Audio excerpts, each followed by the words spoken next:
Mic check 1 2. Mic check 1 2. What you got, Candace? Test, test, test. Whoa, that sounds loud.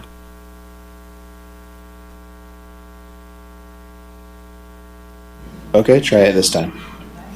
Test, test, test, Okay, try again. test. Another test. One more test. Okay, I went back up a little bit. Go ahead and say test again. Oh, another test. I think Test, that's good test. right there. Cool.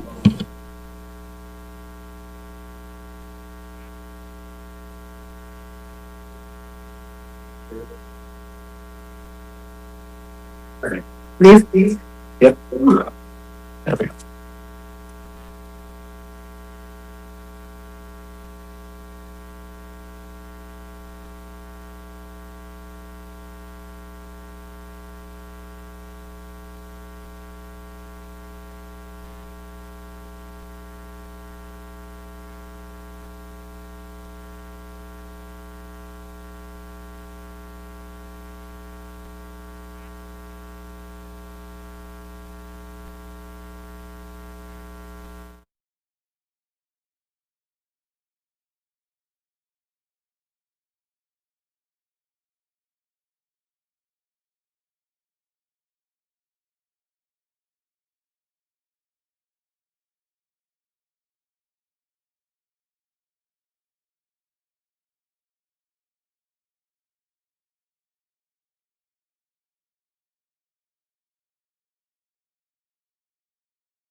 To this, the last SMCISD school board meeting of the semester. Congratulations to getting this far. Thank you very much for all of your work, your tireless efforts getting us here. I know it's been a long semester and everybody's looking forward to the break, so we will try to move this along this evening. I'd like to remind everybody that this is a meeting held in public, not a meeting of the public. You're invited to observe and listen as the board conducts its business. During the public forum portion of the meeting, you are welcome to address the board per our published guidelines. All items that will be discussed and voted on this evening have been posted as required by law. In compliance with the State Government Code on Open Meetings Act, the proceedings of this meeting are being recorded and will become part of the San Marcos CISD permanent legal record.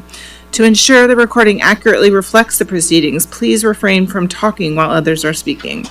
In accordance with state law and district policy, disruptive conduct must be avoided so as not to interfere with the meeting. The board shall not tolerate disruption of the meeting by members of the public. This statement serves as the first warning from the presiding officer to the public, and if an individual decides to disrupt the meeting, the assistance from law enforcement officials will be requested to have the individual removed. Thank you for joining us, and thank you for your support of San Marcos CISD. I'm calling the meeting to order. It is 6:01. We have all board members present in person, and I would like to invite Dr. Martinez from Bonham Preschool to the podium. She's going to introduce her students who will be leading us in the pledges this evening. Welcome, Bonham Bears. Yes, I'll have our Bonham Bears introduce themselves. Please say your name. Vivian, This is Vivian. Sebastian, Caden, Leo. Leo. Thank you. Oh, they want them to stand in the front.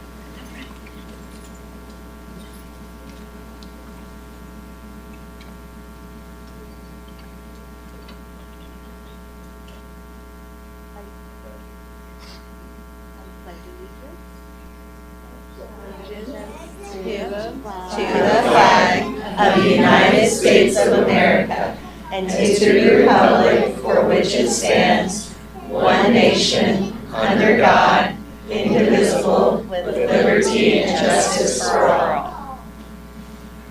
Honor the Texas flag. I pledge allegiance to the Texas, one state, under God, one and indivisible.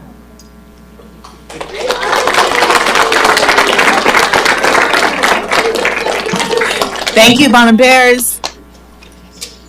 Thank you, teachers. They're out of here. Happy holidays. Enjoy your break. We're going to reorder things just slightly this evening because I know we have a lot of people here and tomorrow is a school day and we've got some young folks in the audience.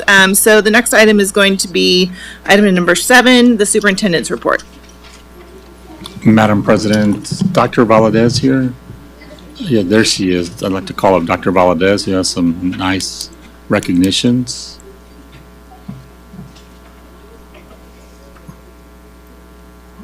Good evening, board. So today we have another name to present to you, another campus, and so we have Goodnight that has been dethroned, and they're going to work to get back up here next month. But we have Miller Middle School that has this past November had the best ADA percentage for the secondary campuses. So we ask them to come up to receive. And Dr. Cole, if you want to hand off the trophy and their plaque. So if you are Miller and you are here to receive your trophy, please come on up. They had 94.53% in their ADA.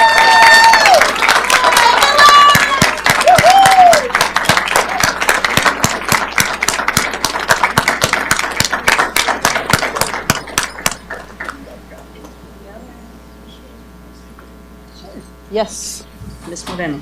Thank you. We invited 12 of our students who have not missed school since 6th or 7th grade. These are all 8th graders, and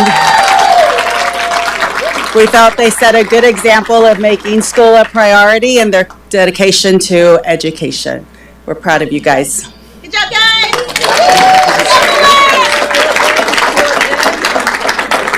So we can get get a picture. We can get a picture. I'm trying to cut out. All right, 1, 2, 3. Say cheese. Cheese. Yay. Very good. Thank you. Congratulations. Congratulations, Miller.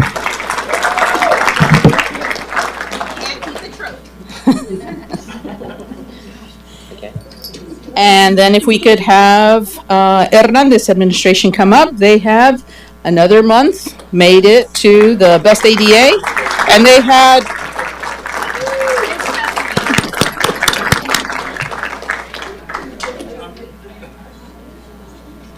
It's still at your school, girl. 1, 2, 3. Perfect. Thank you.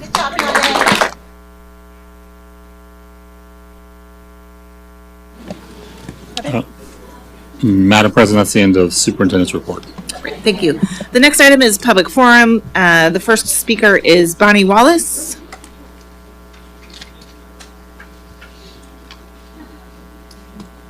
Please state your name and your address.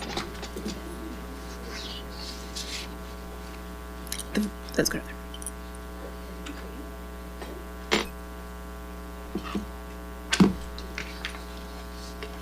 My name is Bonnie Wallace. Am I on? Yes. I didn't think so. Thanks. My name is Bonnie Wallace. I live in Llano, Texas. My address is on the form. I'm here to talk about a book called Bag of Bones from Stephen King. If there are any children in the audience, they need to be removed. This book is at San Marcos High School. It is prohibited to Texas prisoners due to the graphic gang rape in it. Page 495, he hits her where she is thinnest and most vulnerable, in the ankles. She hollers in shocked pain as the left one breaks. She goes down in a tumble. Ben falls on top of her, all 190 pounds of him. The breath she had drawn to scream whooshes out in a gusty sigh. Ben is instantly excited by the feel of her struggling beneath him. He is 18 years old, as strong as he will ever be, and he loses neither consciousness nor his erection. Oren tears away the back of her dress, laughing, pig pile, and drops on top of her. Now he is dry humping her top side, and Ben is dry humping just as enthusiastically from underneath. Stick this in your mouth, George pants, and don't bite me, you bitch. They take her top and bottom, back and front, 2 and 3 at a time. There's cum down her throat, cum running down the crack of her ass. The young one has bitten the blood right out of her left breast. They are young, and by the time the last one has finished, the first one, oh God, the first one is ready again. A child's voice cries, Mom, what are they doing to you? Ma, get off my mama, you bastards. They have raced after the boy and brought him back. Put him in the water, shut him up. He's seen us. You want to cut his throat, get his blood all over you? Fine by me. Here, take my knife. He slips it to her, what she's wanted all along. He slips it in and sinks it deep. He continues giving orders even as he rapes her. Up and down his ass goes. Somebody take care of him, or do you want to spend 40 years rotting in Shawshank because of a nigger boy's tattle? Ben seizes one of the kid's arms, or in the other, but by the time they have dragged him as far as the embankment, they lost their heart. Raping an uppity nigger woman is one thing. Drowning a scared kid like a kitten in a mud puddle, that's another one altogether. Run, honey, Sarah cries. Run away and get... Jared clamps his hands around her throat and begins choking her. He plunges the child into the lake. For an instant, he wonders what the boy must see. The face of the fellow holding him down who's drowning him. Just a nigger, that's all he is, just a nigger. Keto's arm comes out of the water. His fingers curl into a fist. Open, close, open, close, open, close. Remove this filth from your shelves. Children do not need to read this. Thank you very much. The next person is Susie Carter.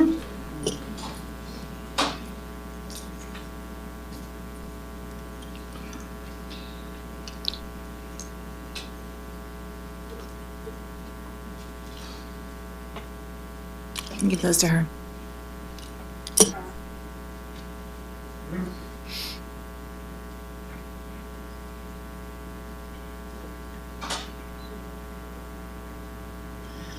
Well, I'm sure you haven't gotten to do all your Christmas shopping, but there's hope. You can get some books from the shelves of the San Marcos High School, like this one called Looking for Alaska. It's on the San Marcos High School shelf, and it's about some kids who go to a boarding school, and it's totally unregulated. The kids are getting drunk, getting sexed up, and one of them is named Alaska. She's the one that I'm sorry, you didn't state your name or your address. Oh, Susie Carter, Cal, Texas.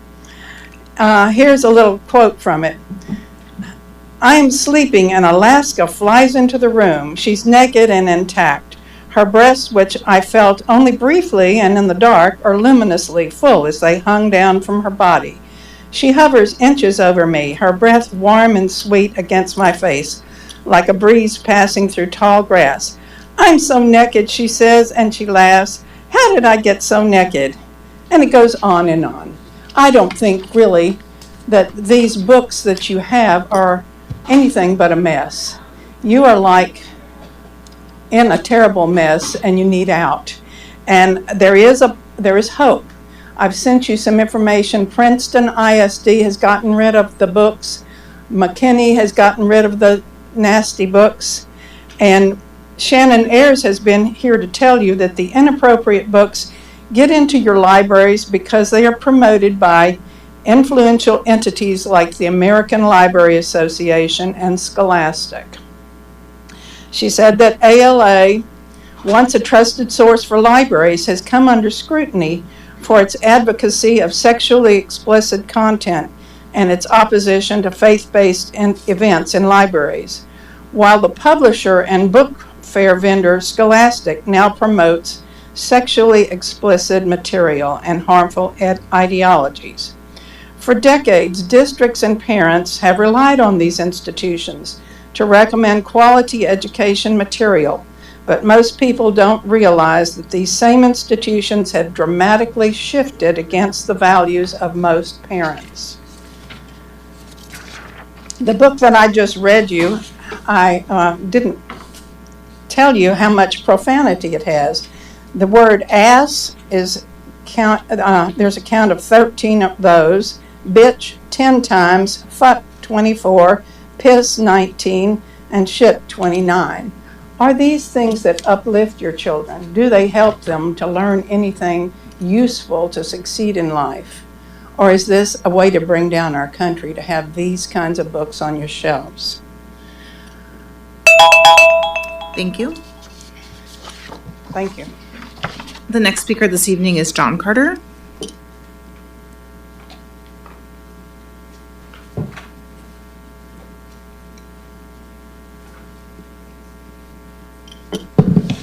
I'm John Carter. Members of the Whoville School. Sorry, could you please state your address? Address? Yes, please. 121 Grist Mill Road, Kyle, Uland, Texas. Thank you. Members of the Whoville School Board, please do not be the school board that stole Christmas. At Christmas, we celebrate light, truth, and goodwill. Yet some decisions before the board suggest either a troubling lack of common sense or a willingness to ignore it. Thankfully, school boards answer to the law, not whims. The question tonight simply is, will you follow the law or try to work around it? Texas Senate Bill SB 13 forbids objectionable books in school libraries. Harmful, indecent, profane content are each defined in the law. This is not optional guidance, it is the state law.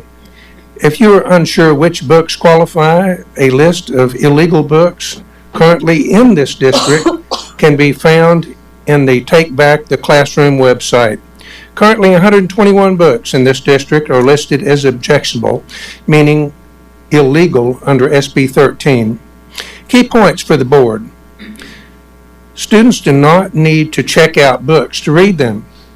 If they're on the shelf, they're available.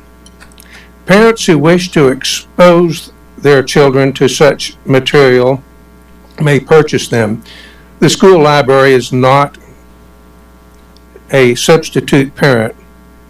If the district insists on retaining books, they should be removed from the shelves and stored securely, viewable only with explicit parental consent. Librarians are not psychologists and school boards are not therapy centers. Professional recommendations do not override state law. Books can be obtained outside the school district. Claims that these books provide necessary remediation for children is unsubstantiated and cannot be justify keeping illegal materials. Scripture asks us to choose wisely. What would Jesus do? He would speak truth plainly, protect children, and say, "Go and sin no more."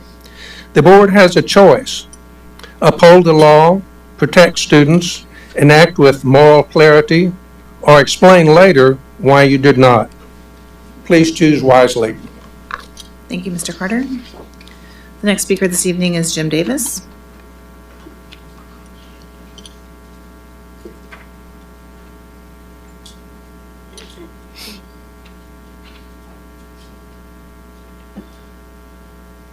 I'm Pastor Jim Davis of Grace Bible Church here in San Marcos.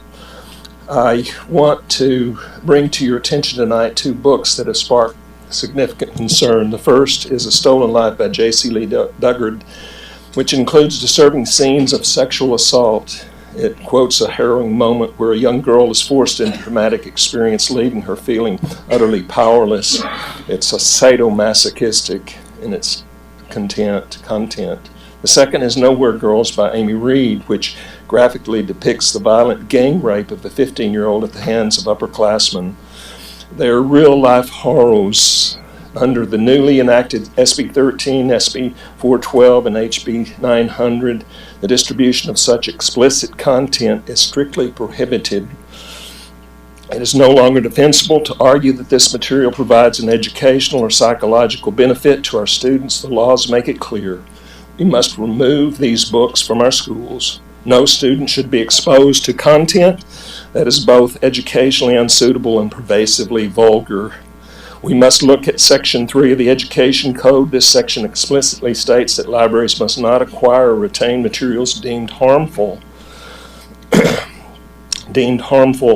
or obscene. Such content is protected by the First Amendment and not protected by the First Amendment and serves only to expose our students to inappropriate and dangerous ideas.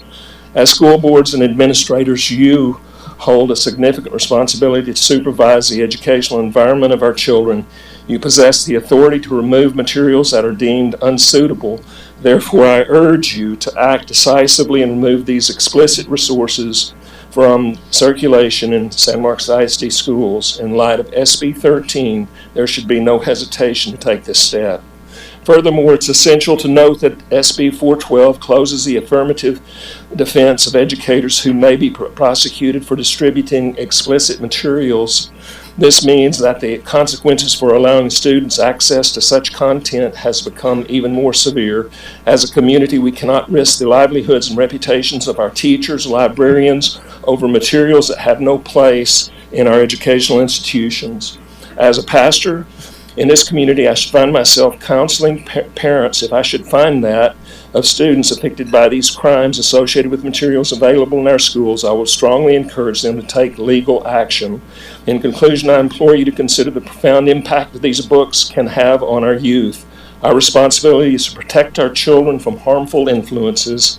Let us stand together in removing these explicit materials from our schools to ensure a safe and nurturing educational environment for all students. Thank you.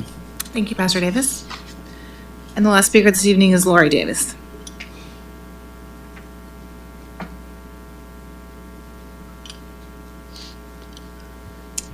Hi, my name is Lori Davis, 422 Lazy Lane, San Marcos. SB 13 requires by law the removal of sexually explicit material from schools. While free speech is essential, obscenity does not receive protection under the First Amendment. and it is inappropriate for public schools to allocate taxpayer funds for such material. The focus of education should be on learning rather than sexualization. Exposure to pornography disrupts natural sexual development and healthy relationships. We hold a moral and societal responsibility to prioritize the innocence and well-being of minors over progressive agendas that may normalize sexual content, which leads to harm, confusion, and erosion of innocence. Any agenda that sidelines parents while slipping graphic material into the hands of children is not progressive, it's predatory. If you normalize the sexualization of minors, you are not brave or forward-thinking. You're on the wrong side of truth and the wrong side of morality. Thank you. Thank you, Mrs. Davis. The next item this evening is scheduled to be a closed session as authorized by section 551.071, 551.074, 551.129, and 551.076 of the Texas Government Code. Is there a motion to move into closed session? Is there a second? Second. Motion made, seconded. All in favor, please raise your hand. Thank you.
So when the superintendent. All right, it is 6:47 and the board is reconvening from closed session to take action on items discussed in closed session.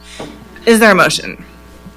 I'll move to accept the corrective action plan as to the campus mentioned. I'll second. Motion made and seconded. Any questions?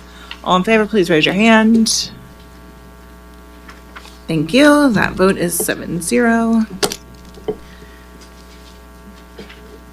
The next item is to move into item 8, reports and information items. First up is academics with the PSA and SAT update.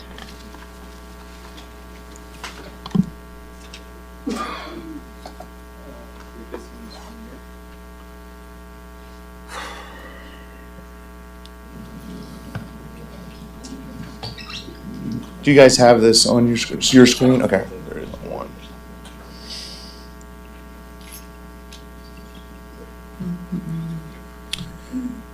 All right. Good evening, Dr. Cardona, school board members. I am CJ Odom. I'm the director of CTE and CCMR.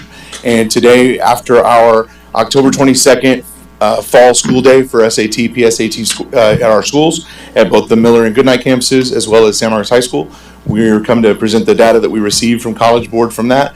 We'll be able to discuss trends in that data, and then I have the administrative teams from those 3 campuses to share with you what they've ruminated on about the data and where they plan to head from here. So a few of these are just reminders about our district's test delivery. So for the SAT test, we do provide this to 12th graders in the fall each year. This year we did that on October 22nd, and that's what we're looking at today. And then we will also provide it to 11th graders in the spring. This year that will take place on March the 4th. For the PSAT, NMSQT, we'll talk a little bit more about what these are and what the differences are, but we're giving that to 10th and 11th graders depending on the test. We did that this fall in October, and then 8th and 9th graders at all 3 campuses received the PSAT 8 or 9, also on October 22nd for this year. So for the SAT fall 2025, so we get an advertisement by the new album. He's okay. All right, so this is over the last 3 fall school days, 23, 24, and 25. And so the scores have kind of remained at that level across the last 3 years for the SAT test. And then College Board provides that breakdown for us in reading and writing, and you can see that across those 3 years as well. And it will also then break down the specific math score for those 3 years, the fall data for those 3 years as well. Now for the NMSQT, PSAT, the reminder here, this is the test that is part of the scholarship piece. So we would get national merit scholars based on this test. There are, as it says on there, a little over 1.6 million competing at this level each year. It's hard to say that there is a particular score that you have to get in order to be a national merit scholar. It really has, they have a number that they want, a number of scholars, and then they find the cutoff that matches that. So that's kind of a floating, moving target, but this is the test that allows for that to happen. Also, as we mentioned, this is you'll see data across 3 different school years, and the switch up of whether or not there's in a lot of data, there's a lot of times where when you say we're going to test 11th graders or we're going to test 12th graders, and then the conversation becomes, well, are you testing somebody that has the number 11 next to their grade in the system? Are you talking about somebody in their 3rd year at the school? Are you talking about the cohort? And so what we're seeing is that Dr. Guajardo is now saying we're going to test all these students. And so across multiple of tests, it was over 400 additional students tested, as a previous administration had been a little bit more limiting about who received the test. And so it's just fair as we look across the 23, 24, and 25 numbers that we know that the decision by the current administration has been, we're going to give this test to more kids. And we support that at the district level as well to make sure that the benefits are available to as many students as possible. And so for the NMSQT PSAT scores, you see this is the overall score and where it's gone from 2023 to 2025. And likewise, College Board will break that down across the reading and writing, specifically for those 3 years. Are those only among juniors? When you say all the kids, are you talking what grades? For the NMSQT and the PSAT, the 10th grader are going to take the PSAT, and then the 11th graders are going to take the NMSQT. And then College Board kind of combos the numbers out from there. The 9th graders aren't taking either. they're taking PSAT 9, and then the 8th graders are taking PSAT 8. And I have that data in a future slide here. Okay. Yes, sir. And so then the math score shows there for those 3 years as well. This is the one test, probably one of the biggest ones affected by, we're going to test more kids so more kids get the opportunity. So then the PSAT 8-9, again, that is for our Goodnight and Miller 8th graders are taking PSAT 8, 9th graders are taking PSAT 9, and then College Board provides the data specifically for those combined. So this is the overall score for 8 and 9 in the 3 fall administrations. And then again, it's broken into, you'll see it's remained pretty level, and that is a result of a bump in the reading and writing, as you see here, and a little bit of a down in the math score. And those have you, if you back up 2 slides, that's kind of resulted in that leveling that we have as a total.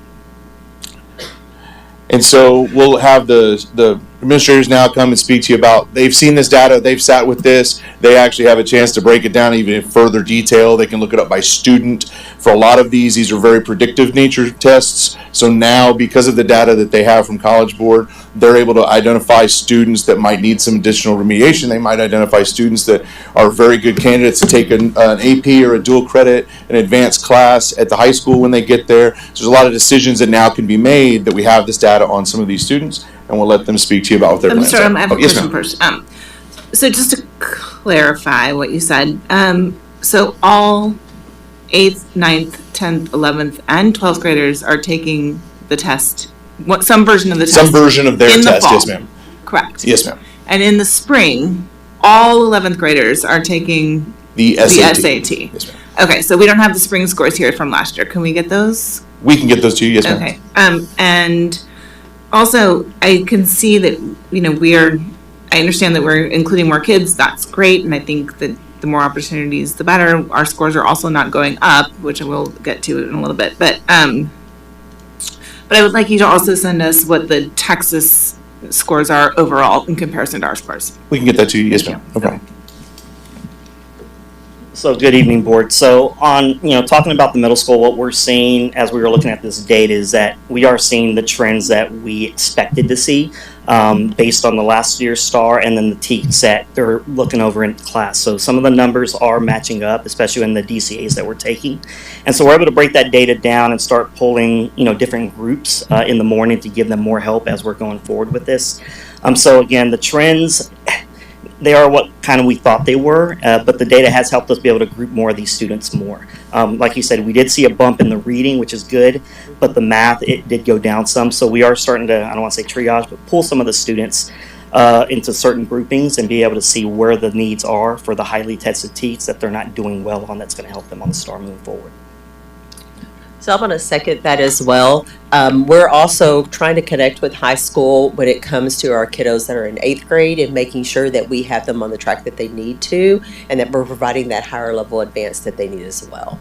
And so we're trying to do a lot of streamlining so that it makes this even flow as our kids go into high school. Hello.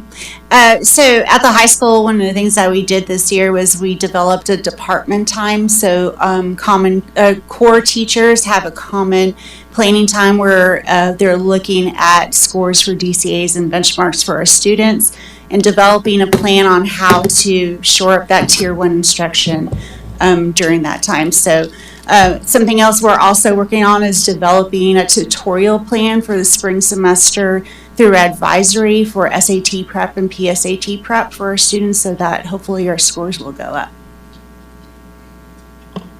Mr. McLaughlin. I didn't mean to interrupt. Were y'all done? Okay, I guess as an individual trustee, I'm trying to understand why we're taking this every year and twice the junior year. The SAT is not a practiced skill. You don't do better if you take it more times. We're losing instructional days, and we really complain about the STAR test. That's done to us. But we're doing this to ourselves.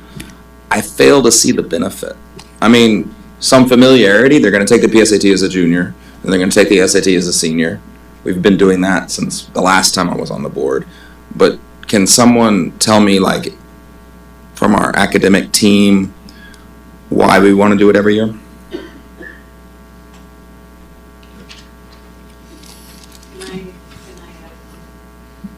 Microphone.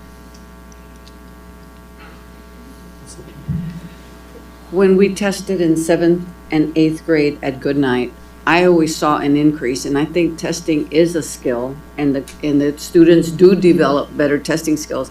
The first time they see a test in front of them and have 40 minutes, or it's what, 25, 25, 25, and 30 minutes, right? It's very overwhelming, because at the time we were doing PSAT in Goodnight, that's where I did my 16 years, the students were used to taking their state test for 6 hours. And then they're presented with a test that they've got the same number of questions just about to answer, and they've got 25 minutes to finish it in. And it's, as far as I remember, there were 4 25 minutes and 1 30-minute. And the 30-minute was the reading part, where they had to read and answer. So it does require skills. It is a testing skill. And when our students are allowed hours to do their state test and minutes to do their SAT or their PSAT, it's hard for them.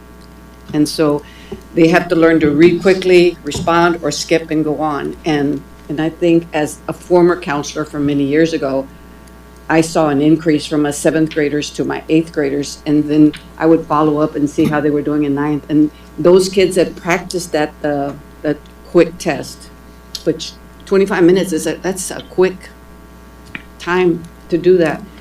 It does require practice. Well, I disagree with my esteemed colleague, and I think what you're seeing when you look at a 7th grader and then an 8th grader and a 9th grader is they're not the same kid. They've had a year of growth, like they've done learning outside of the test, and that's why they're performing better. I mean, it used to be the SAT math had some like riddle components, and so familiarity would help you, but the new one doesn't even have those same kind of questions.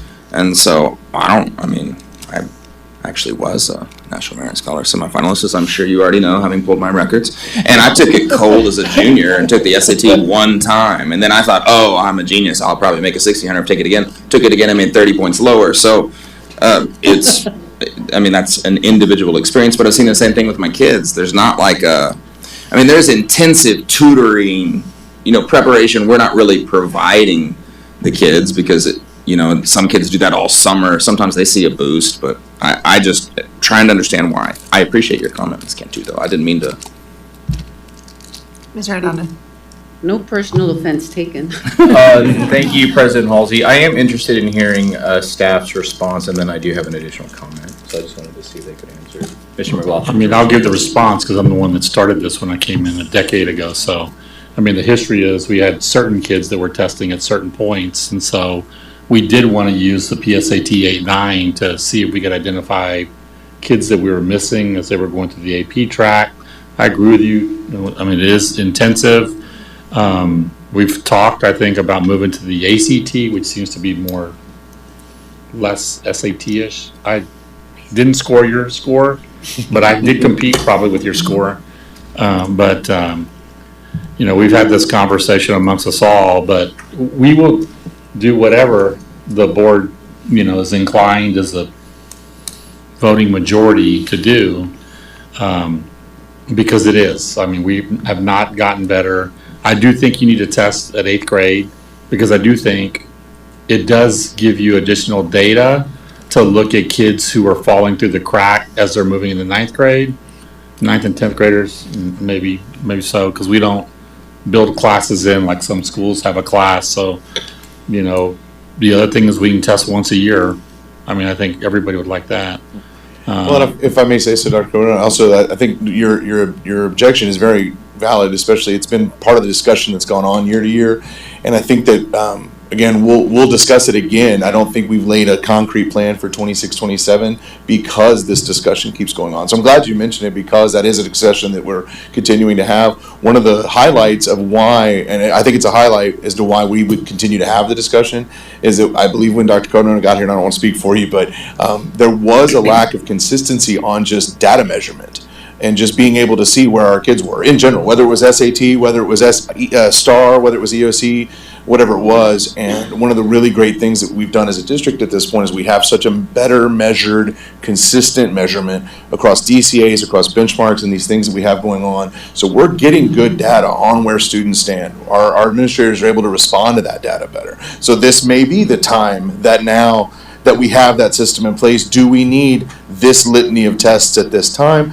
I'm not speaking to say what we'll do for 26, 27, but I do think that your notice is something that I think is a big piece of where we're headed and as the discussions that we're having. I'm glad to see that we're getting ready to have some kind of tutorials for our SAT in the spring, because, I mean, if they're taking it probably for their last time as juniors or seniors, I mean, it's hard for them. And I know that the colleges still put a lot of emphasis on the scores. So I think what we're seeing as a parent of a current senior, we are seeing more colleges return to counting scores. So many have gone away during the pandemic, but now they're counting scores again. I also want to commend the high school. I know the Garrett program this year has been doing a great job since early this summer, trying to get kids in to do boot camps and skills building around that in advance of the test this fall.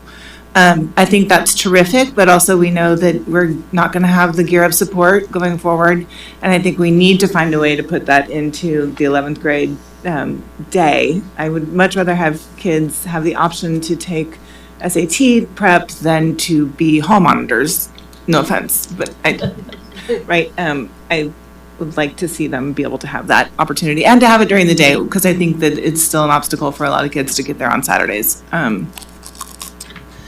I'm less convinced. I understand the reason for doing the 8th grade. I'm less convinced that we need to do 9th and 10th grade testing, but I think the 11th grade and 12th grade testing is still absolutely necessary. So, and I think the 8th grade screening is good. Are the high schoolers also doing DCAs? Yes. So they're already doing those in their classes? Yes, ma'am. Yeah, so I have a 3rd grader who's already tired of testing. So I agree that I can't imagine what it is by the time you're in 11th and 12th and these tests seem to determine the rest of your life. I'd like to see some plans that have a little bit less testing, especially if we already have the other testing in place and you're saying they're matching, right, Mr. Mitchell, that you saw what you expected because of those tests. I think maybe we could take a few away from our students. Mr. Adon. Thank you, President Halsey. I guess I'd be curious, and I just want to thank staff for getting this presentation today. I know we've had these conversations about PSAT, SAT, ACT prep, building it into the master's schedule at the high school. So I know that this is a part of that ongoing conversation and staff being responsive to the board, so thank you.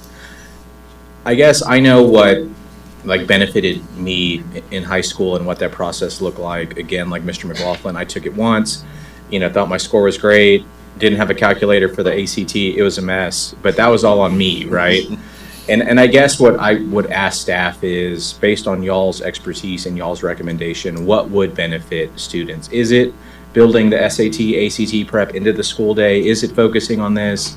What does that look like, right? And so I guess what I'm saying is I'm not indifferent, but I am malleable to what staff's recommendations would be moving forward, knowing that we do spend quite significant amount of resources on what we're doing currently. So take that for what it is. Look forward to hearing back from you. Thank you. Ms. McLaughlin. So I think, to me, there's different answers for different kids. And it should be a part of how you're already helping them with their individual education plan. There's kids where you have their other testing results, and then they take that PSAT as an 8th grader, and the results don't align. They're very low, right? And so, as educators and helping them through, that's the kid where whatever resources we need to bring to get them some tutoring on it, or to let them get another rep and take it again, because otherwise that's going to hold them back when they get to be a senior. But there's also kids for whom testing is brutal. One of my kids battles dyslexia and tests are the worst time, right? She's got a timed thing she can't even get through, just makes her feel bad. You know, I don't need extra days of those. I mean, we know what she needs to work on, and it's not take the PSAT 5 times. So this is an administrative decision. You're just giving us an update, but an individual trustee, something a little more individualized would be my preference. Yes, sir. I agree with that, and I think it would also be helpful. I think part of this conversation started some years ago when we were discussing what other districts do in terms of TEPS preparation and assistance with their students. So maybe it would be great to look around and do a little survey of what some of our, specifically our affluent neighbors do, because I think that was what was kind of triggering it, was the fact that many affluent school districts at the time were providing this in-school support for students, and we had not been doing that. So that would be helpful. Just a quick comment. I think that it's going to be really important to individualize this, just like the other trustees have said, because you've got kids that are not even intending to go into higher education. They want to go to trade school. Some of them are going straight into the workforce. And those numbers, while you're forcing this child who has no desire to take this test to take that test, is going to skew your data. We're not looking at accurate data when you're paneling everybody, and maybe a third of them aren't even going to go into college. So I think that if we start working on those individualized and lessening that, because test fatigue is real. And I think all of our kids are already beyond that. So thank you. I appreciate you. I guess we have our next agenda item for principals meeting, huh, January? There you go. Time. Well, I don't want to discount. I know Trustee McLaughlin said it's administrator, but we understand that y'all are parents and grandparents and brothers, so we do value the input that you give us because you hear it wherever you hear it. And so I think we are moving together as a team, and I'm sure Dr. Guajardo's sitting over there. Her mind's running about what something new would look like already, so she will tell us in January. I want to agree with Ms. Halsey that we do need to see what other districts are doing to improve their SAT scores. I know the Houston area, I Googled it one time because I have grandkids in the Katy area. The Houston area had something like 87 National Merit finalists, semifinalists. And one school district, Katy, by itself had something like 67. So, and they get a lot of tutorials. The parents have the money and they send their kids to special tutorials, and that's how they do so well. Because when I saw that number, I thought, wow, I get excited when we have 2 and 3 National Merit semifinalists in our area. And there are districts that are excelling in that area, but it's districts that the parents are putting a lot of money in for tutorials. And so whatever we can do to help our students without parents having to pay outside tutorials, the better. So I'm really excited that you're going to do this in the spring. Also, it didn't come up during the student recognitions, but I think that in case everybody hasn't heard, that we did have a student at the high school. Do you want to do the? One student who matched with Caltech. He was a Questbridge scholar. I don't know if I can say his name, Rice Tips. So he'll be going to Caltech in the fall of 20. Sorry, I already said his name anyway. I was just hoping you could, yeah. Super proud of him. He worked really, really hard to get that, and that is a very prestigious honor for him to get. So congratulations to Rice Tips.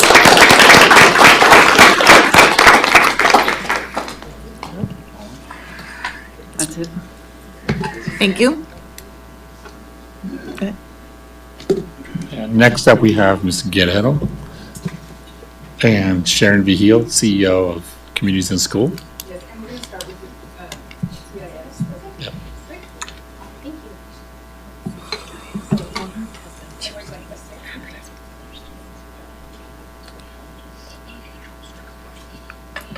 I'm right-handed, so you all are tricking me a little bit.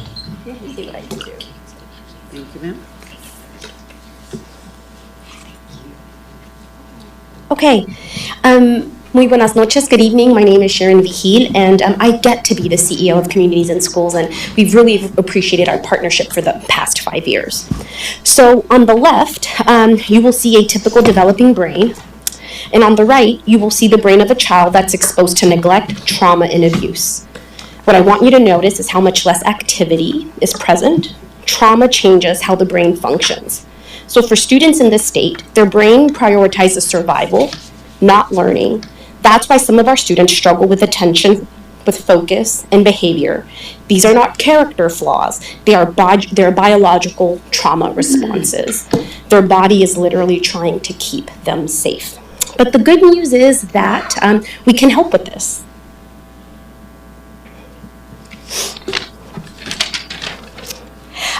So when you think about why some students struggle in school, it's not always about motivation or ability. Many times it's about an exposure that they've lived through before they can ever focus on what's happening in the classroom. So some experiences change how the brain processes information. Instead of being in learning mode, they are stuck in survival mode. But that's where CIS steps in. Thank you. So what I wanted to share with you all is just a little bit about our model. You know that we place a highly qualified, highly trained staff directly on your campus.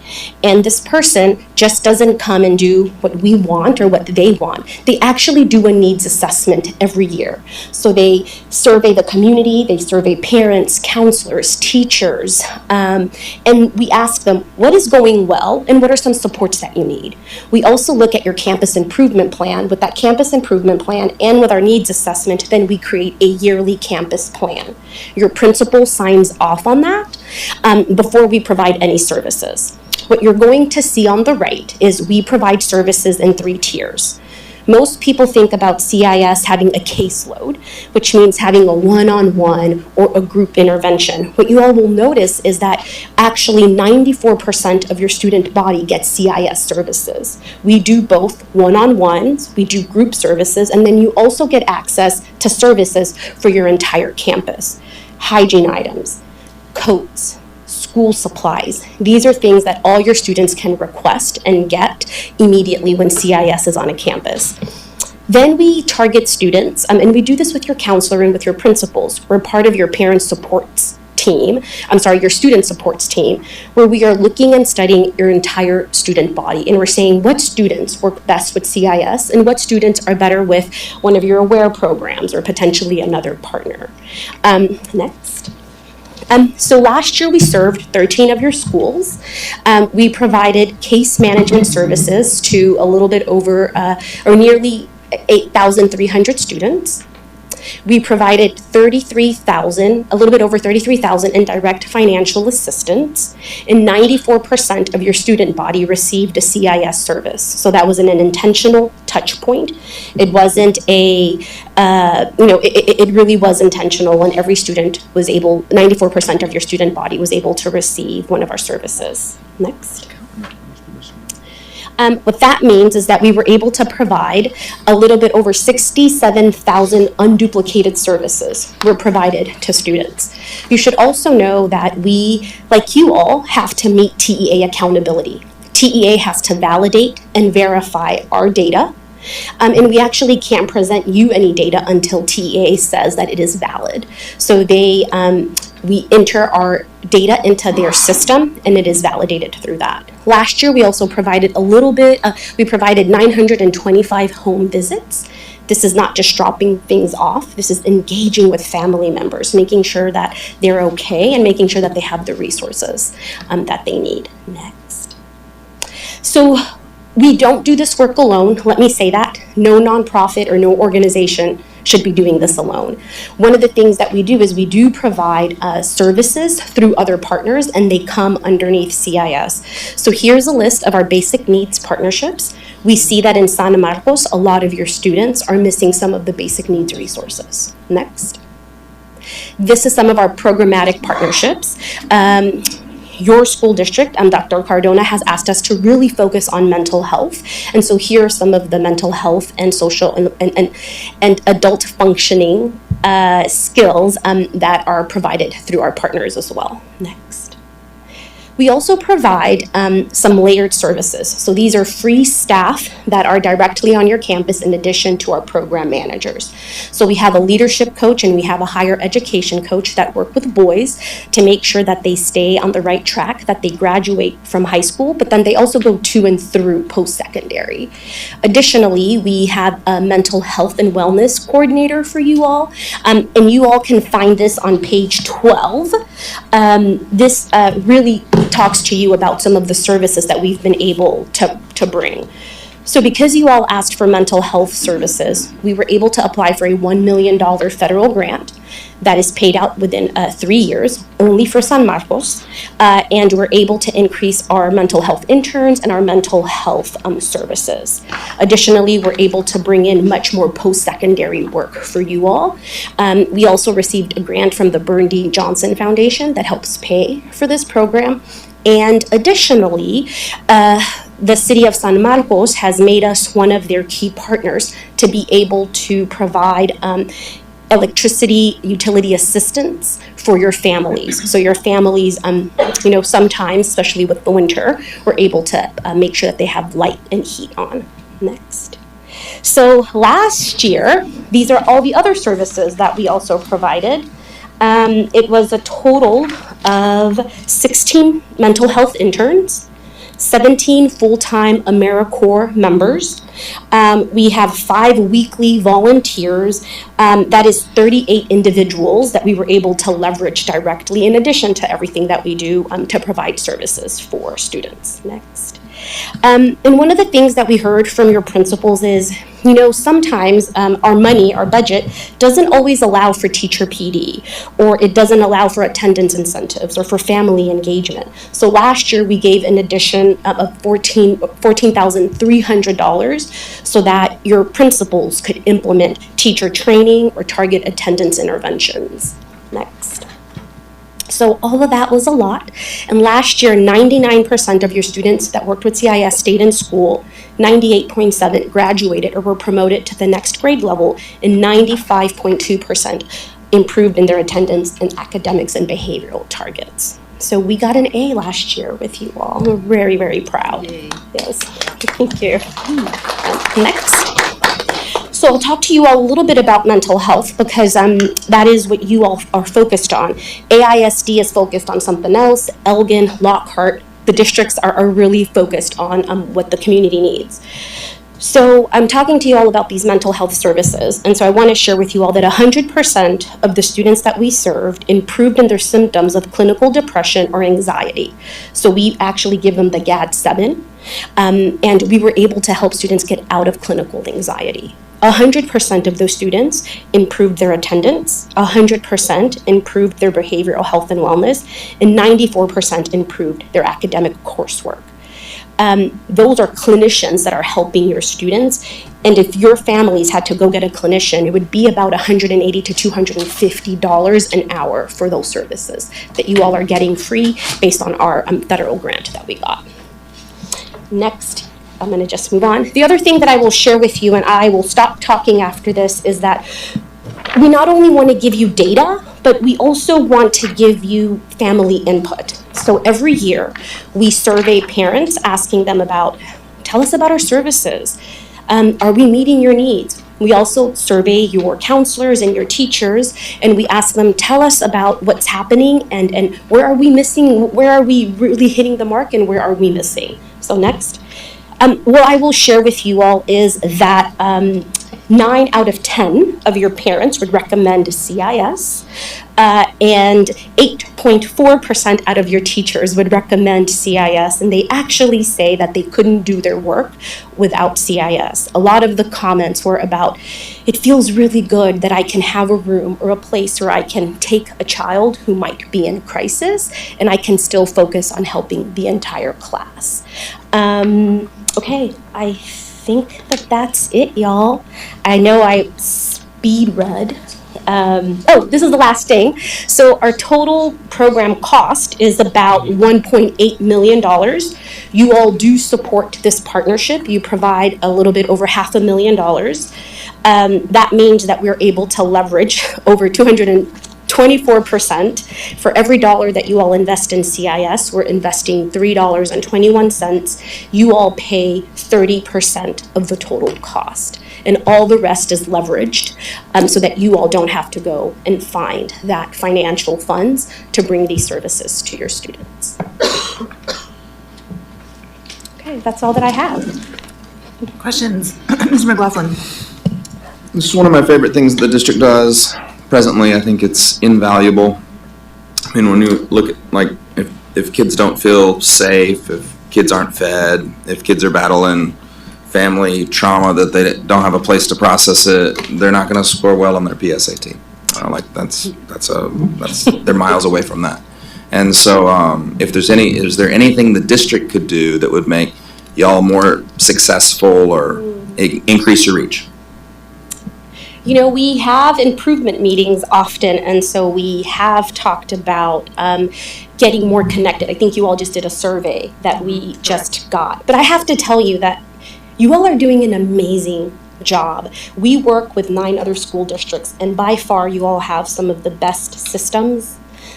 Your principals know how to work alongside partners and don't just think that we're offside partners, but they involve us. We just met with your good night with Mr. Mitchell, and he was like, you all are us. And I have to tell you that those systems are working. So I would say, I don't know what we can do to improve, but right now we are communicating constantly and really wrapping around. I will tell you that my goal is I want to case manage about 25% of all your high need students. Right now we're at about 13%. We know that when CIS can case manage 25% of a school, we can really move. And you all will see high increases, but that takes more funding. And so I think it's us just talking about how we grant right together. So for us is that we need to serve more of your students more intensely, and that will take some long-term planning. Thank you for asking that. Sure, thanks for your work. Mr. Arredondo. Thank you, President Halsey. Shannon, I just want to thank y'all's team for the incredible work that y'all do. Just year in and year out. I know that when we went through our budget process this past year, this was one of the programs that we had to have some pretty difficult conversations about of whether to continue funding. Do we continue the other departments and divisions that do similar work that y'all do?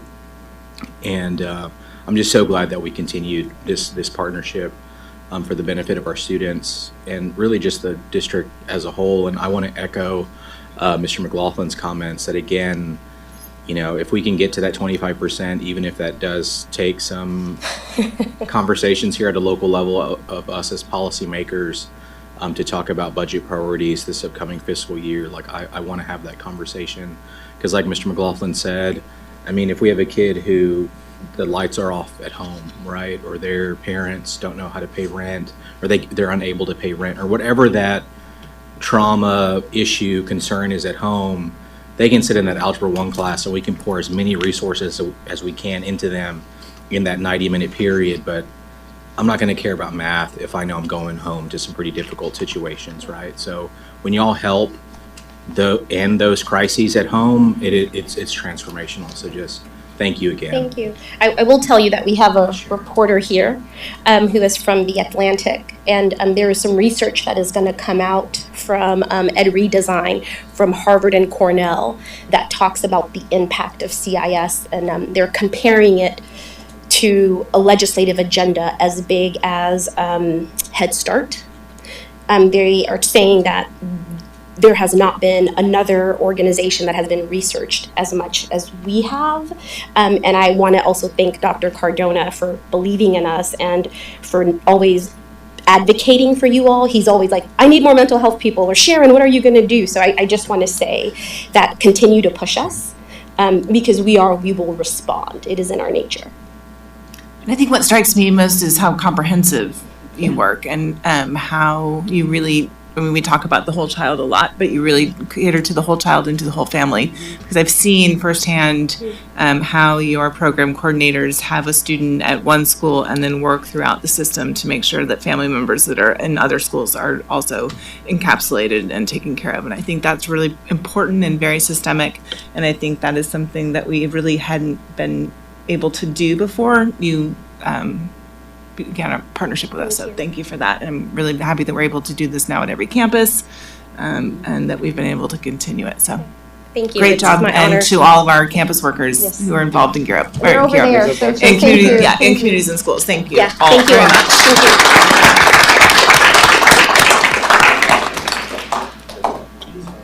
much. Sure, would everybody who works for CIS please stand up so we can recognize you now?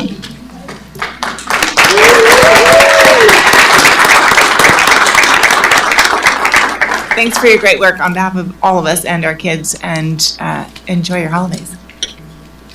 All right. Community engagement, sorry. Okay. Yeah? I'm looking for signs on Oh, any other questions? Adriana Okay. has just one, she has a brief thing on our mental health. Yeah. Oh, we're yeah. aware. Go ahead. Because we also have Project Aware. Yeah. So yeah, that's the theme for this evening.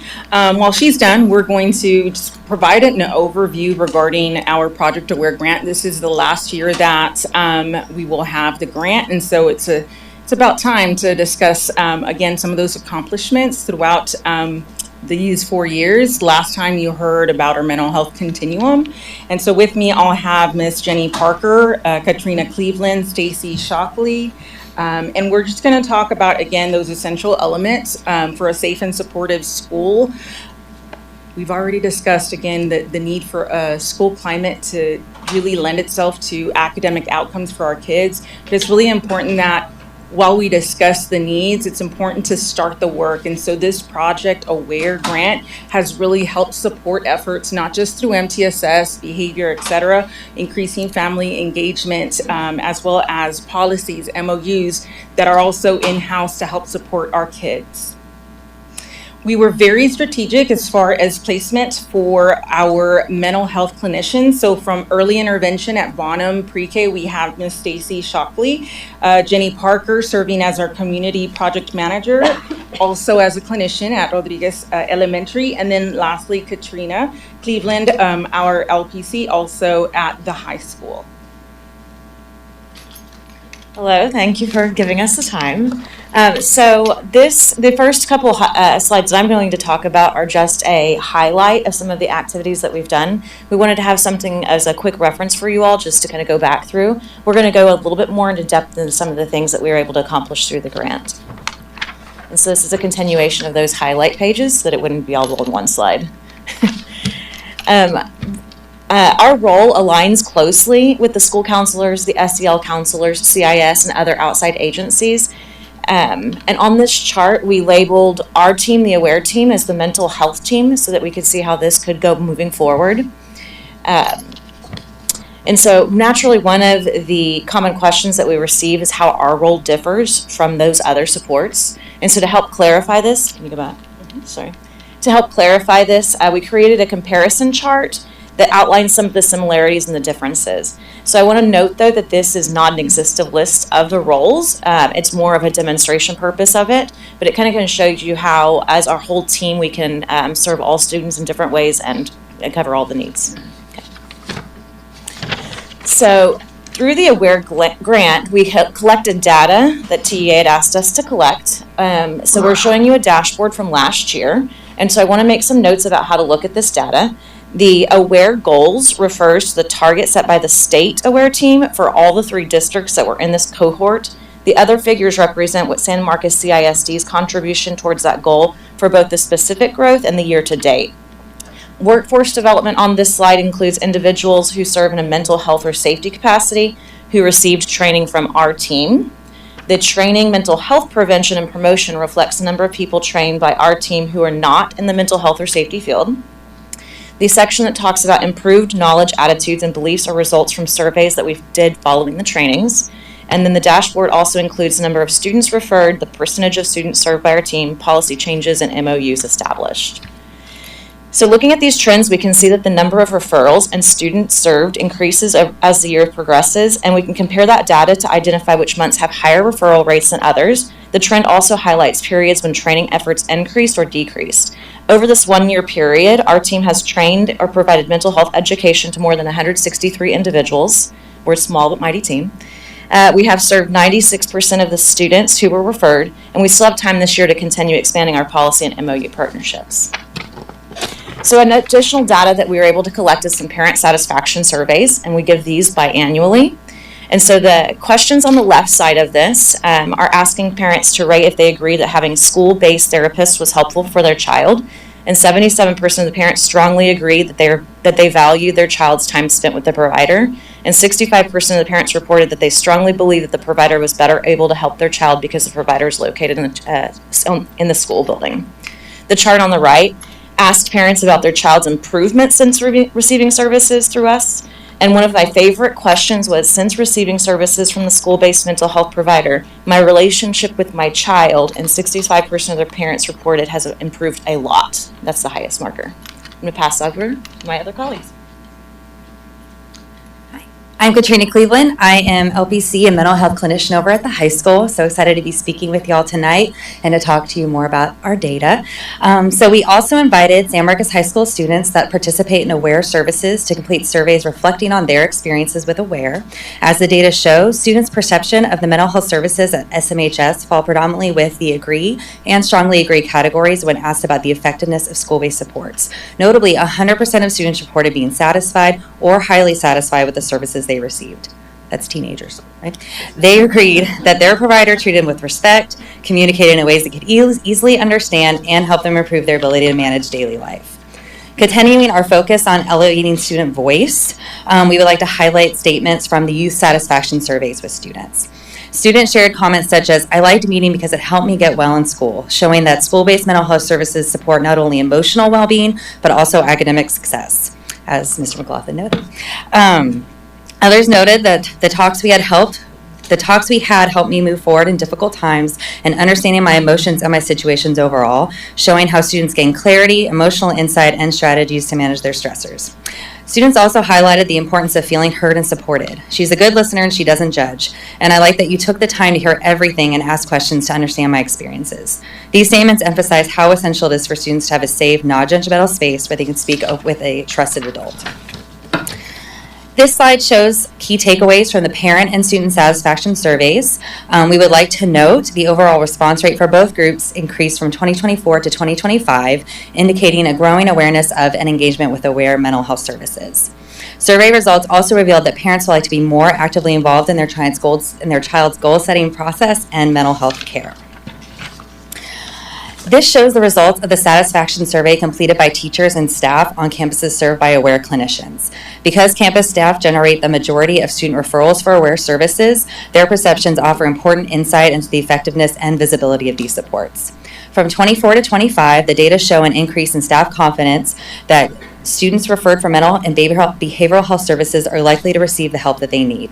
We also observed a rise in overall staff satisfaction with the quality of services provided to support students' mental and behavioral health. We want to emphasize how AWARE services continue to align with SMCISD's district commitments. The first commitment highlighted here is the creation of a culture of high expectations for performance and professionalism.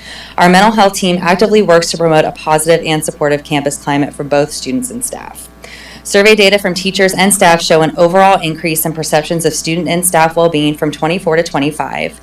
Staff also expressed greater confidence that schools are providing effective supports for students facing a range of challenges, including relationship difficulties, trauma, grief and loss, and anxiety and stress.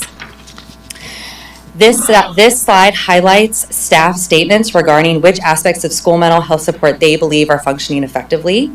Comments such as, "I believe the referral system is working well, they are able to speak with them quickly, and I believe our student support team meetings continue to improve every year, reflect confidence in the efficiency of our referral processes." As AWARE clinicians, we play a key role in supporting and refining these systems to ensure that students in need of mental health or emotional support are connected to services promptly and appropriately. Staff also emphasized the value of accessible, high-quality mental health professionals, noting ease of access and extremely competent professional counselors and teachers have someone in our school that is consistently working on mental health. Here's some additional statements that are available to you so you can get the full scope. And then next, we would just like to highlight feedback from teachers and staff regarding areas of school mental health that they believe still need improvement. One staff member noted, because there are so many crises, I believe my counselors can't reach everyone that needs help, pointing to the need for stronger Tier 1 mental health supports. And additionally, comments such as the staff we do have in place are great at their job, we just simply don't have enough of them. And there needs to be more mental health counselors, show a widespread recognition that increased mental health staffing is essential to meet the growing needs of students, families, and staff. Thank you all, and I'll pass it on to Ms. Stacy Shockley. Hi, next we're going to talk about some of the feedback from our parent cafes that we've been able to hold. And I also want to tell you kind of what parent cafes are in case you're not aware of them. But the parent cafes that we're able to hold build resilience for our families, strengthen connections, and build confidence in their parenting skills. The parenting program has been able to be successfully implemented over at Bonham Pre-K, and we're also going to be expanding it to the teen parenting program at the high school. We've also been able to partner with NHS in order to bring them in and promote those leadership skills so that they can help with keeping the kids in order so that the parents can fully engage in the parent cafes. Some feedback that we've heard is this is a great experience full of healing, and I needed to know that other parents and people had these same experiences. The feedback from the educator wellness workshops that we've been holding. So the workshops were built in order to provide support, increase staff morale, and self-care practices with mental health supports embedded into the programs in order to help prevent burnout for our teachers and staff. And the feedback has been that it was amazing. It helped my mental health. These workshops help relax my anxiety, even the small time that I was there. We've been able to hold these once a month over at Bonham, and we've also been able to have push-ins here at the central office, Rodriguez, with the principals, several of the new teacher academies, and we've also provided product giveaways. For academic outcomes, when students experience trauma or grief, their ability to learn is directly affected. Having the supports readily available at school is essential at meeting their emotional and academic needs. Our licensed therapists, having them embedded in our schools, enhance the district's capacity to respond immediately in providing critical support to our students and families when they are needed the most. For educator wellness, we developed a comprehensive system of self-care practices designed to support our teachers and staff to support retention while fostering a culture of wellness and empowerment amongst our educators. For our educator training and development, we've strengthened the district's overall understanding of mental health and improving our ability to recognize, prevent, and respond effectively to our mental health crises.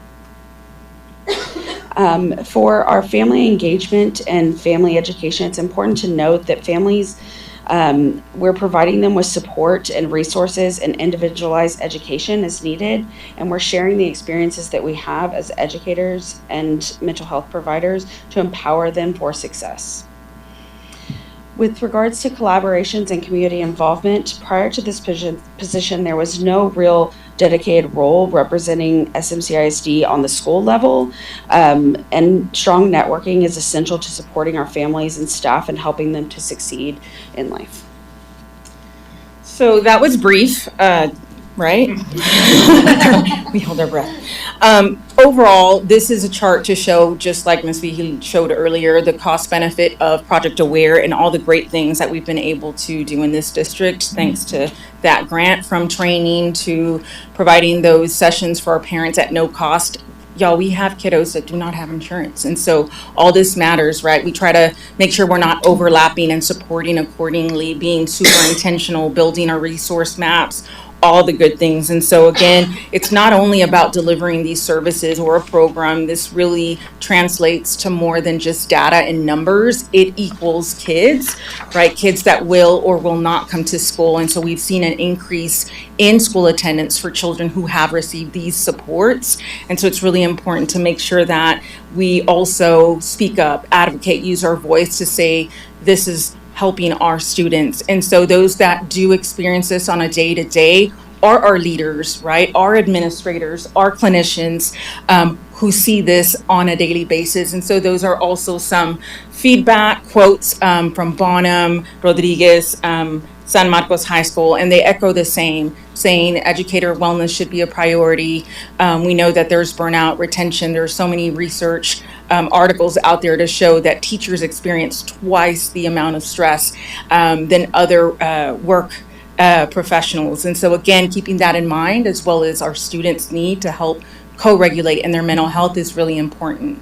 Thank you so much for your time. Do you have any questions regarding the material we briefly covered? Thank you all very much for all Okay. of your work. We really appreciate it, and it really helps our kids. We know that, so thank you. Yay, counselors. Yay, counselors. It's about 7:45. Can we keep going, or do we need a break? No, let's go. Yes. Communications, demographic presentation. Oh, we're still, sorry, I'm behind. Community engagement.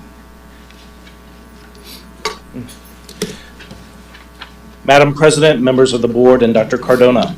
As part of our continued focus on student achievement and whole class success, we have been intentional about strengthening family engagement as a core leadership practice across our campuses. Last year, we launched this work by partnering with Scholastic to provide family engagement professional learning for parent liaisons, school counselors, and communities and school staff, grounded in the understanding that meaningful family partnerships directly support student outcomes.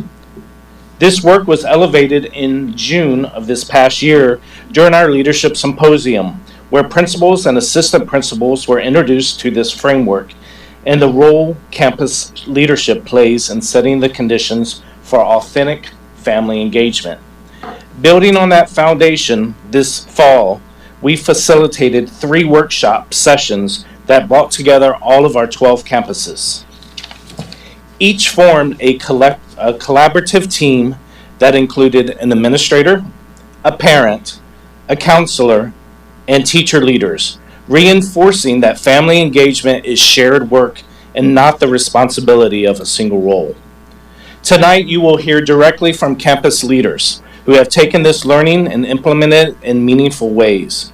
We will begin with Dr. Martinez and her team, who led a full day of foundation of family engagement at their campus during a professional learning day.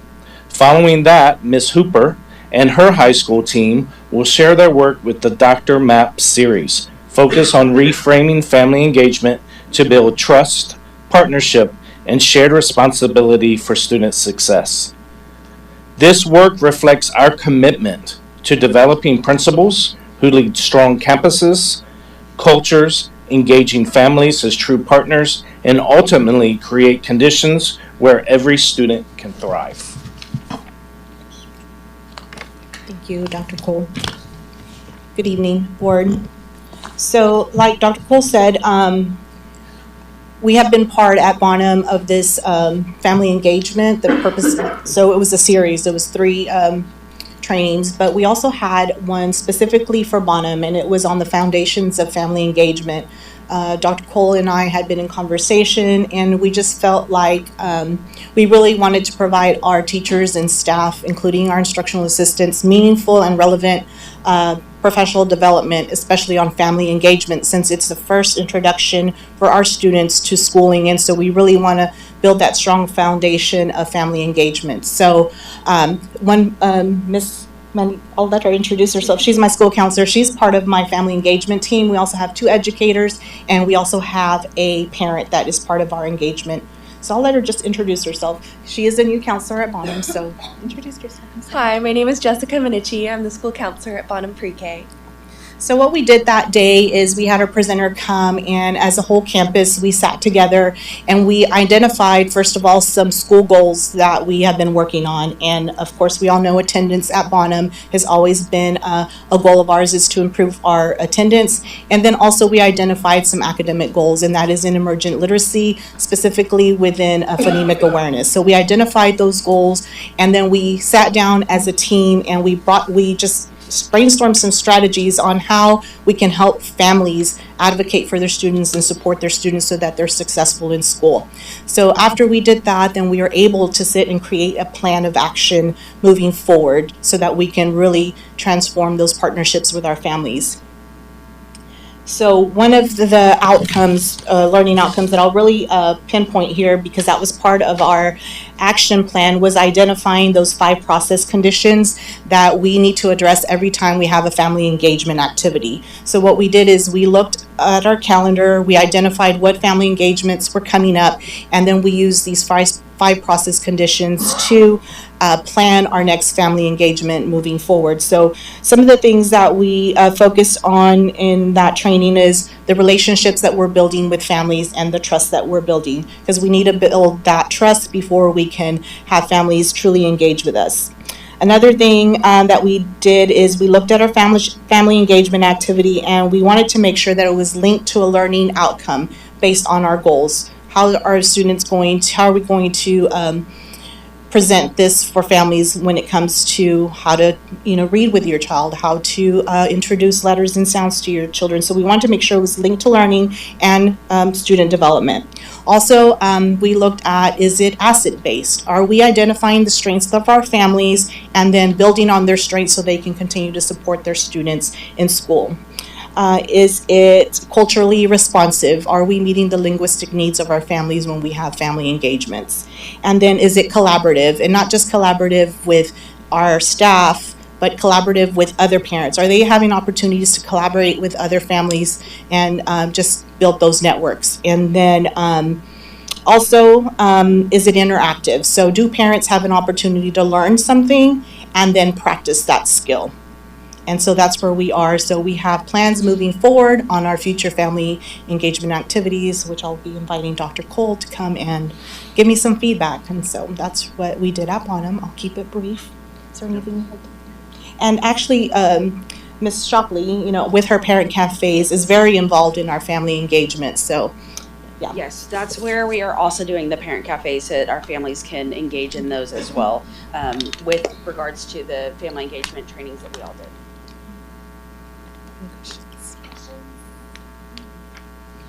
Great work. Okay, now we have the high school team coming up.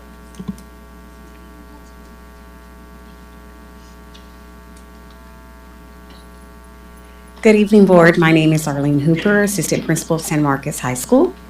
And here I have. Hi, I'm Tasha Fennell from San Marcos High School as well. Yep, and Bobcat.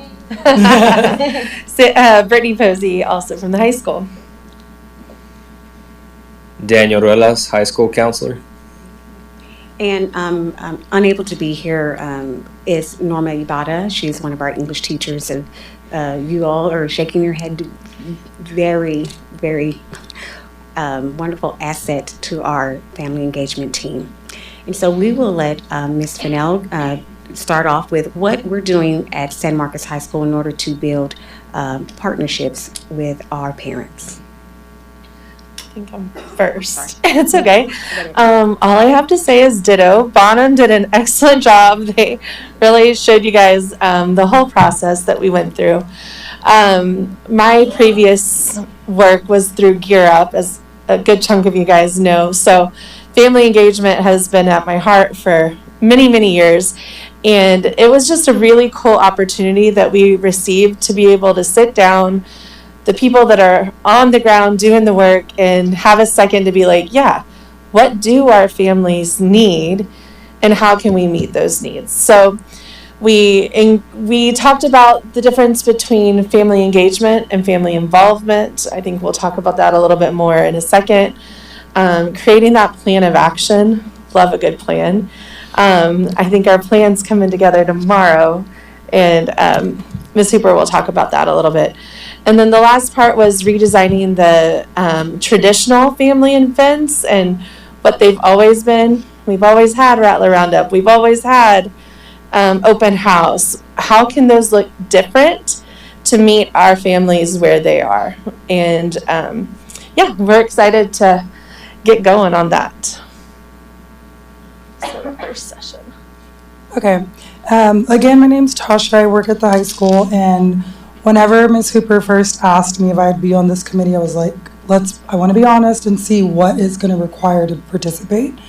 But I knew when it came to families, this is something that I'm very passionate about.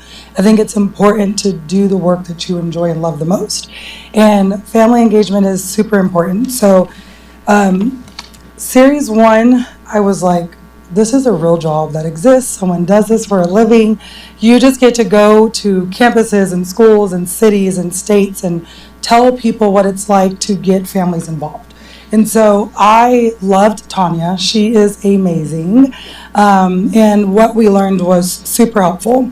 So part of Series 1 was reframing family engagement as an instructional strategy.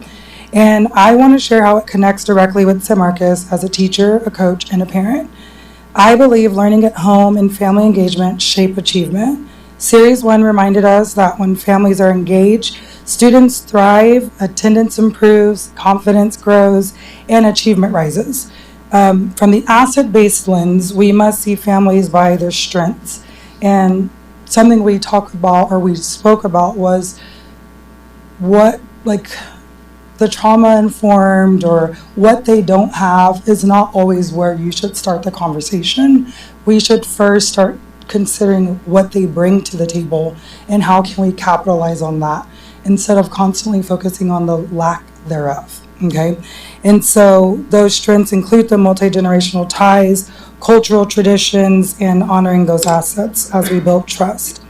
And some of the strategies that we considered is like, what can we do to help the parents know what we're doing in the classroom or at school, the verbiage, what we're doing, the lessons, the assignments, the trips, like whatever we have going on, communicating directly what it is or what we want them to learn, how we want them to do it, and so providing things to the parents to be more a part of the learning and engagement.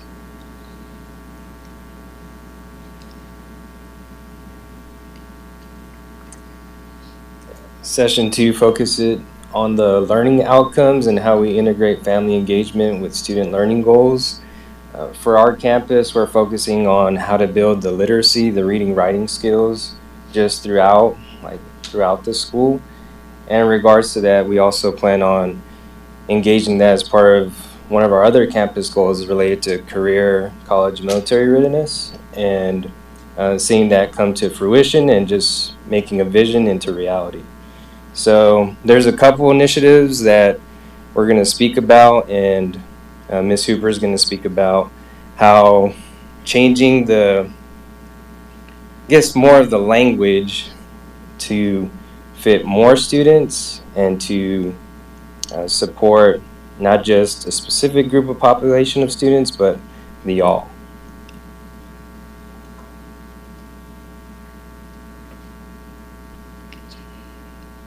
And so when we started off thinking about the high school, I've been in this district for 27 years. I started off as a student at Texas State University. I got my first taste of what San Marcos was all about when I went to my very first Sights and Sounds as an incoming freshman there. Got my job here, and I love it. And it's something to go out in the community and go to HEB and see all the families and how are you doing, and go to the different events. How do we keep our families not just involved, but engaged? And that was a big part of this training, to see our families as true partners, not just we send a newsletter home, but how do we get you into the building where your voice is heard and you felt seen? And so part of that was the dual capacity building framework that we went through in session 3. And it was building relationships. That was spoken to us many, many times. The key word is relationships. And so we looked at our collective commitments that we have as a high school campus. And it is building those partnerships so that all students are successful, so that everyone felt heard, everyone feels seen. And so we came up with, looking at, as Bonham did, some of the things that we already do. We have a wonderful night where we invite, in the past, a particular demographic of parents, and that, you know, across our state, it does happen, where you go, okay, I'm just gonna invite just the ninth graders, or I'm gonna just do my seniors, or I'm gonna just do this small group. How do you get everyone to come when it's not Rattler Roundup? Okay, thankfully we do have a lot. And so we said, let's take a look at starting small with our freshman population. We're going to focus on literacy, and we're going to make that one big night. We're going to bring in our community partnerships. We're going to bring in our AWARE team, our CIS team. We're going to work with all of the groups that we already have on campus that sometimes become solo. We're going to look at our booster clubs. We're going to look at AVID. We're going to look at all of these in-house partnerships and come up with a night for our community. And so we developed a 90-day action plan. That doesn't just end on our one night. We see that there's not just a goal when it comes to family engagement, but it is ongoing. We have decided to, sorry, I'm very passionate. We have decided to take this night that we originally had and we changed the name so that it's a San Marcos High School Village. And tomorrow we will be celebrating our village, our Rattler Nation, in having this night occur. In conjunction with that, we're going to be doing surveys, not only to our parents, but to our students. We want to hear their voices. We want to hear their testimonials of what do they need, because sometimes high school students don't feel like they're heard. We are going to be working with our AVID coordinators to have one big AVID night where we are focusing on CCMR, where we're focusing on helping our parents understand, those who may have questions. What does it take for your child to be college, career, and community, college, career, and military ready? We're looking at some of the things that people have said in the past. How do I access their grades? How do I access services? How do I get assistance with just helping my kid with what they need in the classroom? And so our focus was on writing. We are looking at writing across the curriculum, writing across every grade level. We're working and providing our staff training in our PLCs, and we are getting teacher, student, and family input.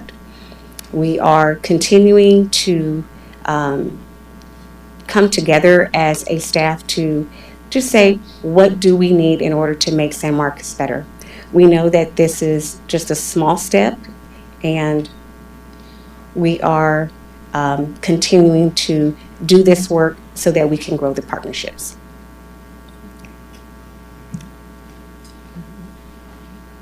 And then we have some candid pictures that we took during this training.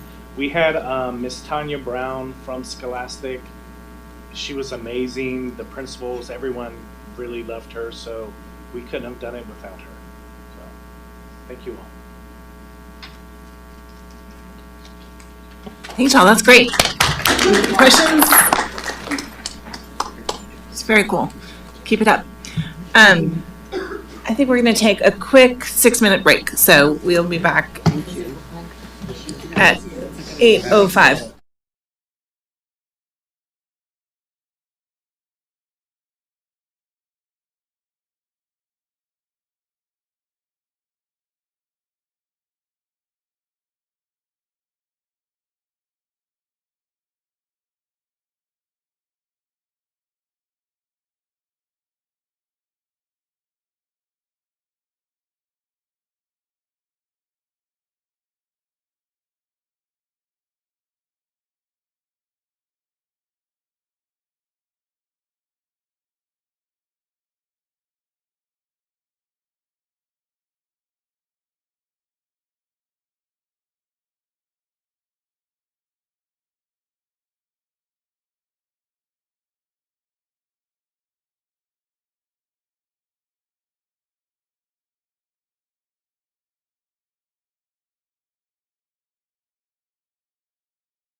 Communications demographic presentation. Mr. Fernandez. Good evening, board. Happy holidays. I know we've had a lot of information thrown at you, so we'll go right into it. We received a lot of information from our demographer and we condensed it. Along with that, we include a rezoning anticipated for next school year. So some of the determining factors that went into the rezoning, one, size of our elementary campuses right now and the campus capacity. The second item we looked at was transportation efficiency, making sure we're providing the most efficient routes so students are getting to school on time and getting home at a good hour. The third thing is campus capacity, which went along with our size of our elementary and our enrollment. So why now? We have a new Mendez Elementary being built. The second item is academic consistency. So our academic department feels like there's more consistency among all 7 elementary campuses. And the third thing, enrollment numbers and campus capacity, which is what we mentioned in the first slide. And this, the boundary changes is only affecting our elementary campuses right now, or that's what we're looking at. So the red lines right here is our current boundaries. And then the colored portion are the proposed changes for next school year. I sent over a presentation earlier this morning, and it didn't include the number breakdown. Ms. Nash was looking at the numbers at that time, and so we actually found the numbers for every single change that we're proposing. And before I move on, I do want to give a lot of credit to Mr. Anthony Shields and Ms. Beth Nash. They're the masterminds that we've been working with our demographer the last 3-4 weeks, putting this proposal together. Mr. Shields knows every street in San Marcos CISD, and we'll give him a quiz here in a little bit so he can test his skills. But I want to give a lot of credit to Mr. Shields and the amount of work he puts in to identify every street and every bus route. Ms. Nash knows our numbers inside and out. We wouldn't be able to provide such a good proposal that we've provided tonight without those two. So I want to give them a big round of applause. So there's 7 anticipated changes, proposals, and so it does affect every elementary school. And so I'll start in the top left. The Wonder World area to Highway 82 will move Hernandez students to Crockett students, and that's approximately 97 students. The Cottonwood Parkway to Wonder World Street moved from Rodriguez to Mendez Elementary, which is approximately 61 students. Area east of Hunter Road from Posey Road, just north of the Grand at Stone Creek Apartments, will move about 56 students from Rodriguez to Hernandez. If you go to the very bottom area between B-Back Inn Road and Bermansdorf, will move approximately 12 students from Rodriguez to Bowie Elementary. If you're looking at the Bowie zone, Mallard Loop and Pinto Loop, area moves DZ to Bowie, approximately 26 students. Where the star is, right under De Zavala, this boundary change will move their boundary east to FM 621. Right now, it would only move 1 student. And then current DZ at the very top right area, east of Highway 21, north of Highway 80, over to State Highway 142, will move approximately 69 students from De Zavala Elementary to Travis Elementary. And again, the red lines are our current boundaries. So if you look at it, a lot of zigzags, a lot of different lines. And if you look at the colored portion, it's very straight lines. We're using main roads, we're using highways, we're using the farm roads to create our boundaries. If you look at this is what our proposed boundaries will look like. A lot cleaner. If you notice along 123, you'll see that little triangle that sticks out where the green and red flags meet, right on 123. So that area is Toyota Rattler Stadium, and there's an apartment complex right there. If you look outside your window, you can see Bowie Elementary. So that's why that one looks a little funny, but we didn't want to move those students when they can see Bowie from their balcony. And same thing if you come down a little further on 123. So again, these are the proposed changes for our elementary campuses. And I'll move on to the next slide, which is looking at actual numbers and students. So the very top row, you'll see our current enrollment. And right under in the parentheses is our current economically disadvantaged number, our percentage for every elementary campus. If we were to make no changes to our boundaries, our proposed our projection for enrollment for every elementary is the second line. So again, what we talked about at the first and second slide, the enrollment at Travis Elementary, for example, is 383, while we're projected to have De Zavala at 578, Mendez at 583, and then Rodriguez at 617.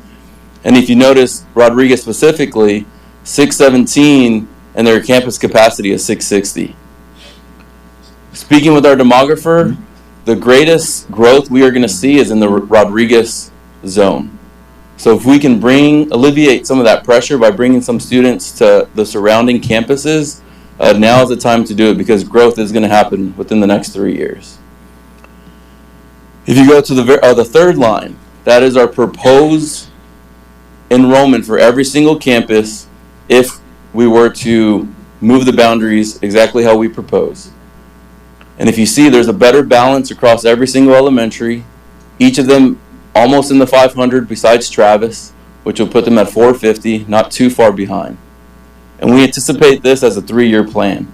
Because of the growth that's going to happen in the Rodriguez, there's also a lot of growth going to happen in the Bowie and De Zavala campus. I'll let you look at those numbers for a little bit, but I know it's a lot of information to throw at you in just a short amount of time. So there is one more slide, and then we can take questions and go back. This was our timeline that we talked to principals and felt like it was the best fit for the district. Today is where we present to the board, where we're going to send out a survey to our community, our parents, our staff, this week before we head out for the break. We would host our first community meeting here at Central Office on January the 6th. It's a Tuesday. And to follow that trend, we would have another community meeting here at Central Office on January the 13th. Give our community an opportunity to give feedback. January 20th, bring it to the board. On January 21st, we would open up our transfer window. So we have a lot of in-district transfers. We have a lot of out-of-district transfers. We would close that window on February the 18th. On February the 20th, we would have a meeting with all of our elementary campus principals to approve or deny all of our transfers. And by that following week, February 23rd, our HR and finance department will have all the numbers and all the enrollment for next school year so that they can begin staffing. And that concludes our presentation. Questions? Yes. Ms. Kane? I have 2 questions. I heard you talk a little bit about some of the new developments in terms of apartment complexes. Obviously, there's a new one behind me, and there's a new one over there, and there's a new one over there. Have you taken the estimated additional students totals and factored that into this? Yes. So this really can be a comprehensive, okay. Correct. And then the second question is, I have never gone through a process like this. I've never been affected by it or voted on it. How does this work for the students who are currently, let's say, a 4th or a 5th grader, or I guess 5th graders, it doesn't matter, sorry, a 3rd or a 4th grader at an elementary school? Do they get priority in the transfer, that they would get to stay at their current school, or we would just say, nope, you got to go to this one for your last year? Correct. So the current 4th graders and the current, so the incoming 5th graders, they would have the ability to submit a transfer or to remain at that campus. But the caveat is they would have to provide their own transportation. Ms. Cantu? At what point do you start involving the parents in the conversation so that they can start thinking about what they want to do? Immediately. So we would send this proposal out to our community this week and provide a survey for them to provide feedback to the changes and anything that we may have missed or not thinking about currently. Because y'all usually do in the spring transfer applications to transfer from one school to another anyway, right? Correct. So last year our transfer window was a little later, but with the rezoning we figured we'd tie them together so that families can submit transfers, or if they want to try to stay at their current campus, like Ms. Kane mentioned, if they're an incoming 5th grader and want to stay, they're able to submit a transfer and go through that process. But yes, we want community feedback as much as possible through the survey and then through in-person meetings as well. Good, good. Question. Mr. Arredondo? Thank you, President Halsey. I have several questions. I guess my first one, though, and this has nothing related to like transfers or boundary changes, is the addendum on this slide where it says additional change would move dual language students from Mendez to De Zavala. Where was that decided upon, or who made that decision? So yes, with this change, and so it was to get Travis's enrollment a little higher. We pulled some students from the DZ boundary, move them over to Travis. But with that, and I did leave that out, and I forgot to do that. The reason for this, our current students who live in the Bowie zone, but are in dual language, are currently going to Mendez. And so they're being bused from the Bowie zone to Mendez, passing De Zavala. So to be more efficient with our bus routes, we would get anyone who is zoned to Bowie and wants to participate in dual language would be moved to the De Zavala. So I guess my following question is, hasn't our dual language campus changed several times over the last 5 years? This is, I think, the third change of where dual language is being provided, correct? So we currently have 3 dual language campuses. Bowie was the 4th, and they're phasing out currently. So our dual language campuses would remain the same.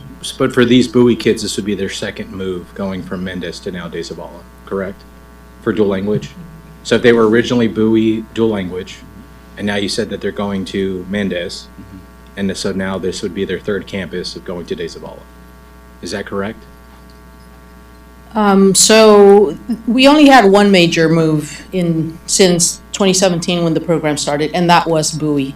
And so it's taken such a long time because we wanted to phase it in honor the students who are already attending Bowie, because we had said we're going to open a program and Bowie's going to be part of that. But then after several years of the dual language program, we realized we have the program too spread thin, and we can harness more resource if we have students at fewer campuses.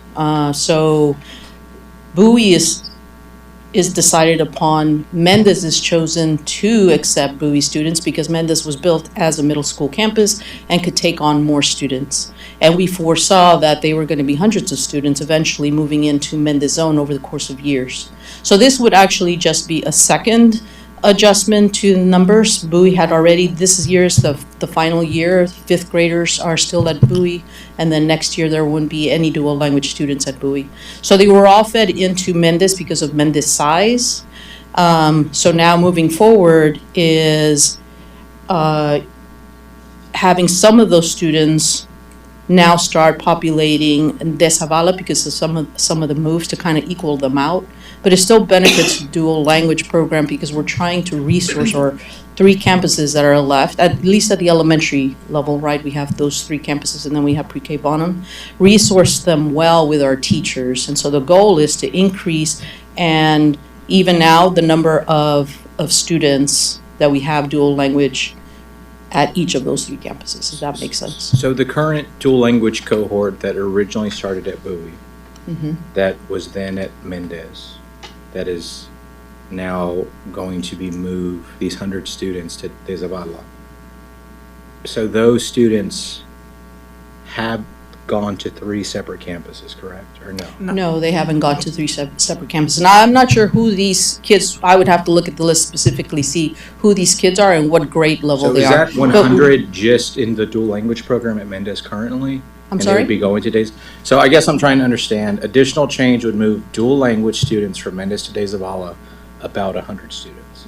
So those are 100 students currently at Mendez who their new dual language campus would be De Zavala, correct? Correct. But none of those started at Bowie. Correct. Okay, those are just originally Mendez dual Correct. language students. Okay. Yes, they started there since kinder. So these are students that had been redirected from Bowie. They never started Bowie, they started Mendez. Okay.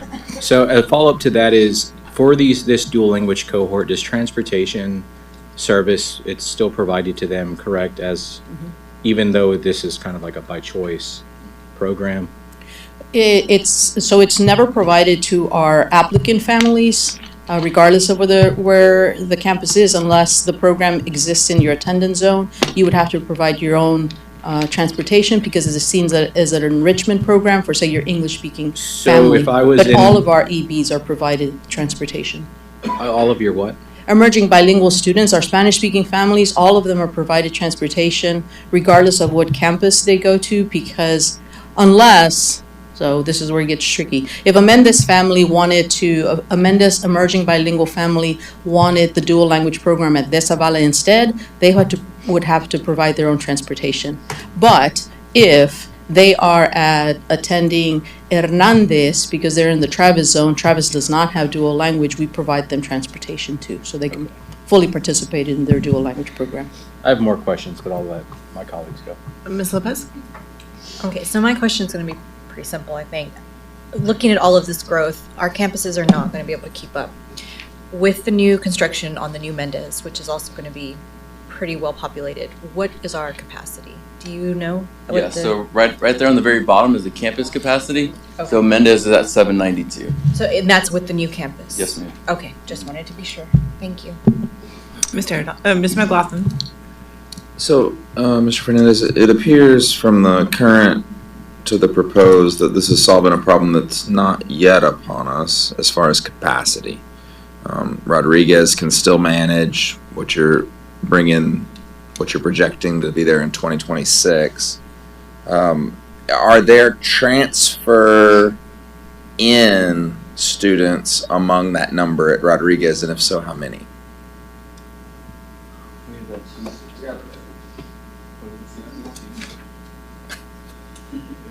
I knew Coach.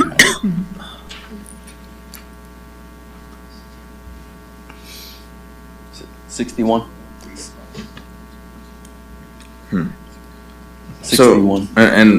So, as an alternative to a change in zoning this year, we could just decline those, right? And then no campus would be near capacity. That as an option. I'm not saying your favorite option, but that would technically still achieve the same thing, right? Travis is a concern for Just us. because it's getting small. The low enrollment. Why is the size being small a problem? Consistency across the district. In size? Yes, sir. Just the services, I mean, you need to be about 500 to fully staff, but when you start talking about 300, that means that y'all are gonna have to step up as a board and fund positions that normally a campus could self-fund, through state comp ed, through federal. It seems like an opportunity where we could offer something at Travis that would attract students, like something different that we don't do at the other 5 or 6 elementaries, and then bring, we can't do that when everything's full, but where you have a lot of capacity, is there some different program we could offer? There is different programming. I mean, there's also exploring partnerships with outside entities that can do things we can't. Charters, 1882 partnerships. They can recruit kids from out of district to bring students in. They have tried to meet. We really haven't explored that option yet, but from a programming standpoint, like if you want to do STEAM or something like that, you could do something like that, and then they could recruit. Now's the time to do it because I've opened a new school in 3 months, so it can be done. Just providing them the resources and shifting some resources around. Thanks. Mr. Arredondo? Thank you, President Halsey. I guess similarly, I remain unconvinced that we are preparing for like an overcapacity issue in the future. Like I hear you, I see a lot of the development. Unfortunately, like I have yet in the 10 years that I've been here to seeing that development materialize into new students, right? Like we've seen La Cima built out significantly. We've seen Trace. We've seen modest, I think even modest as being generous growth across the district, right? Like we are smaller than we were 5 years ago. So again, I can understand why with Travis's low enrollment, we want to move kids there so that the campus funds itself when it comes to ADA and positions. But I guess I don't even want to say the thing out loud, but like we have overbuilt, right? Like we've overbuilt and we have like significant capacity at Hernandez.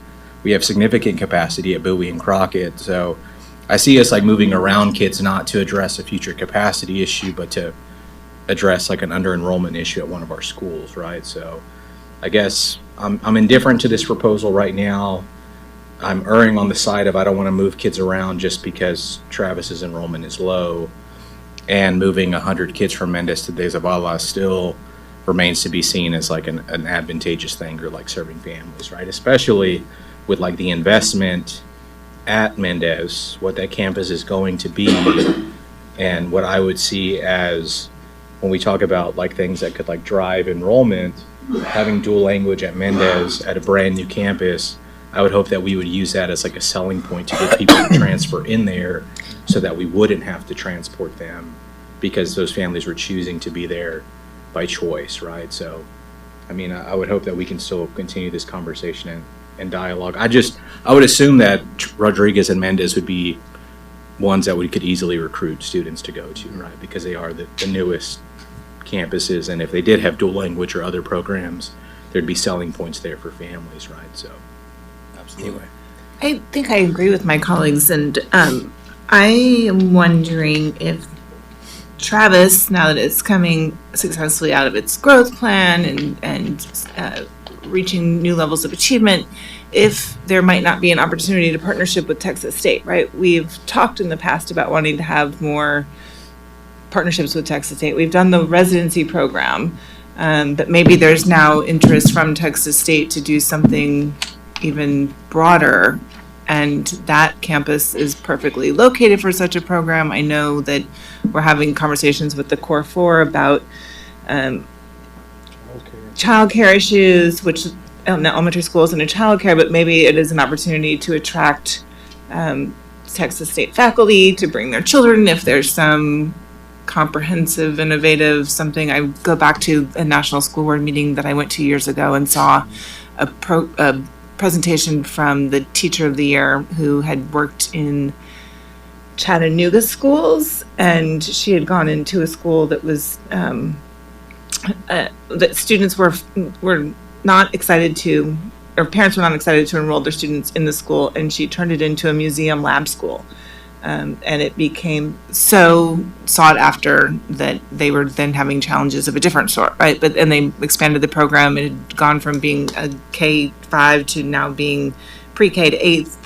And they worked with every museum in the city, and they built their curriculum around all of the different museums and turned it into like a hands-on learning lab.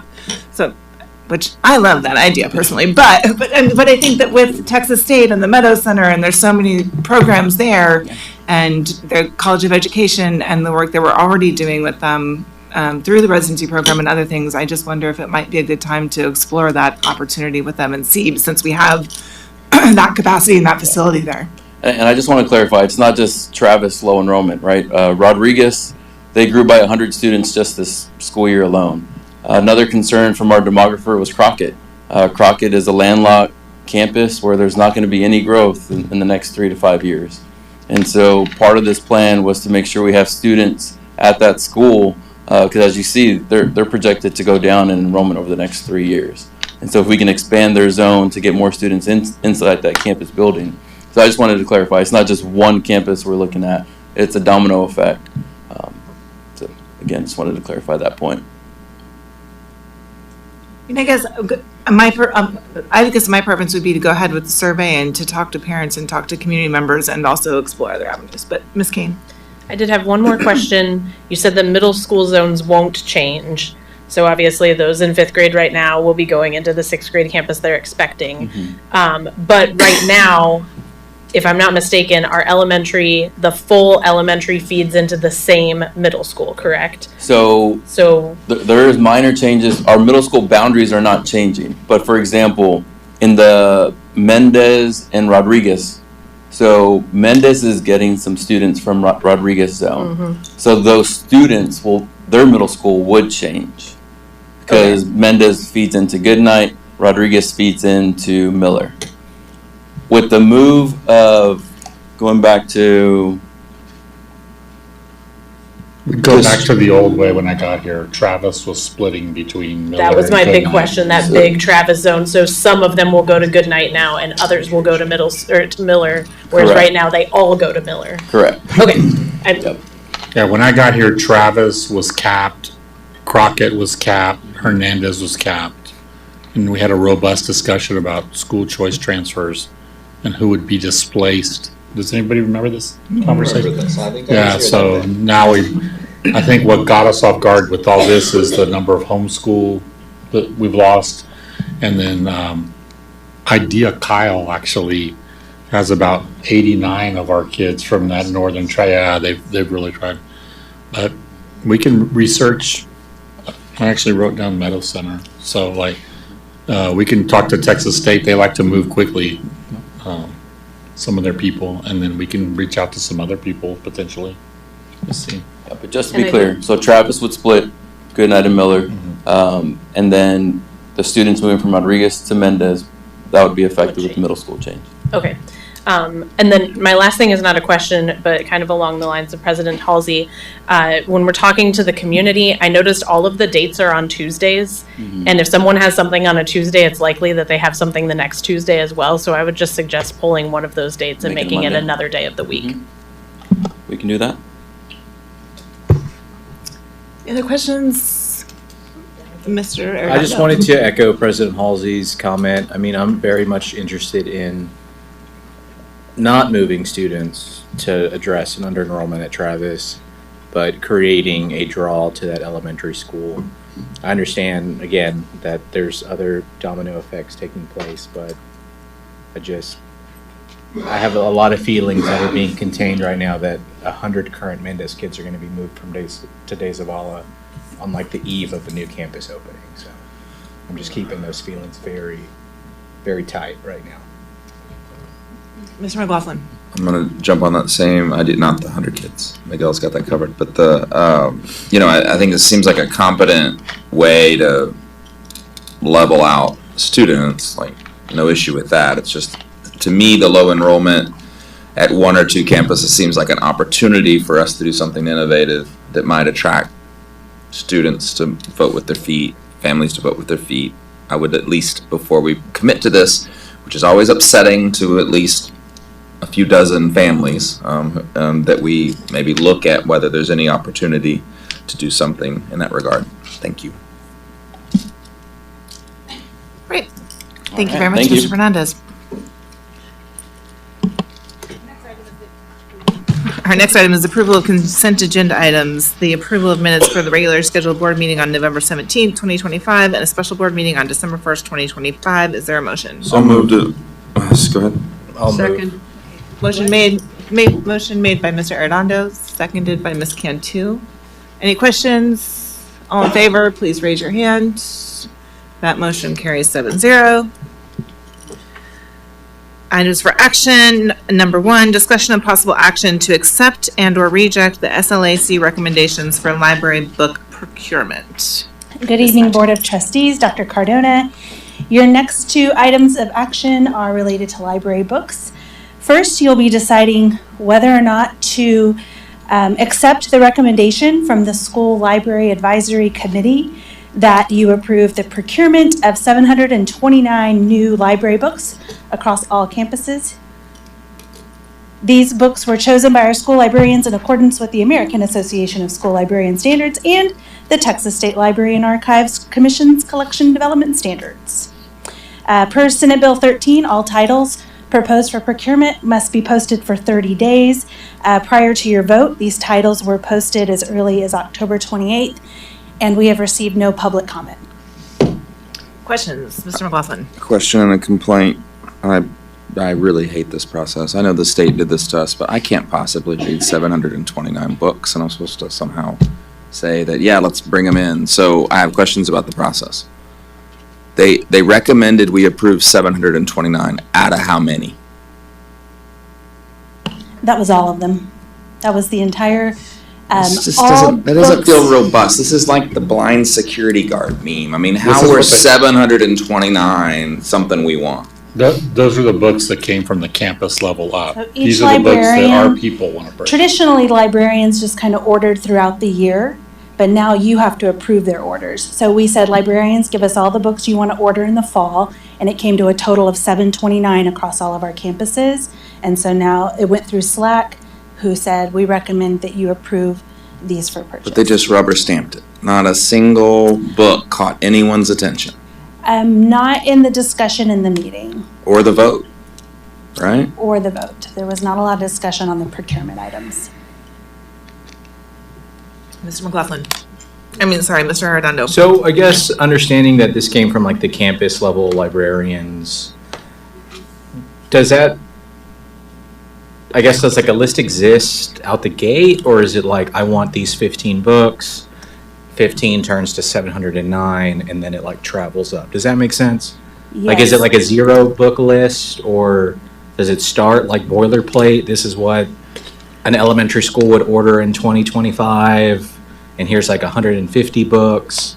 I guess, how did we get to the 709? Right, that is, if you, let me go back to the procurement. So there is a whole process where they, librarians have sort of the standards that they can look at to see if a book meets the needs of a campus. There's several criteria, and they have to meet 2 of the 5. I can share this with you later. It's on page 2 of our collection development policy that you approved last month.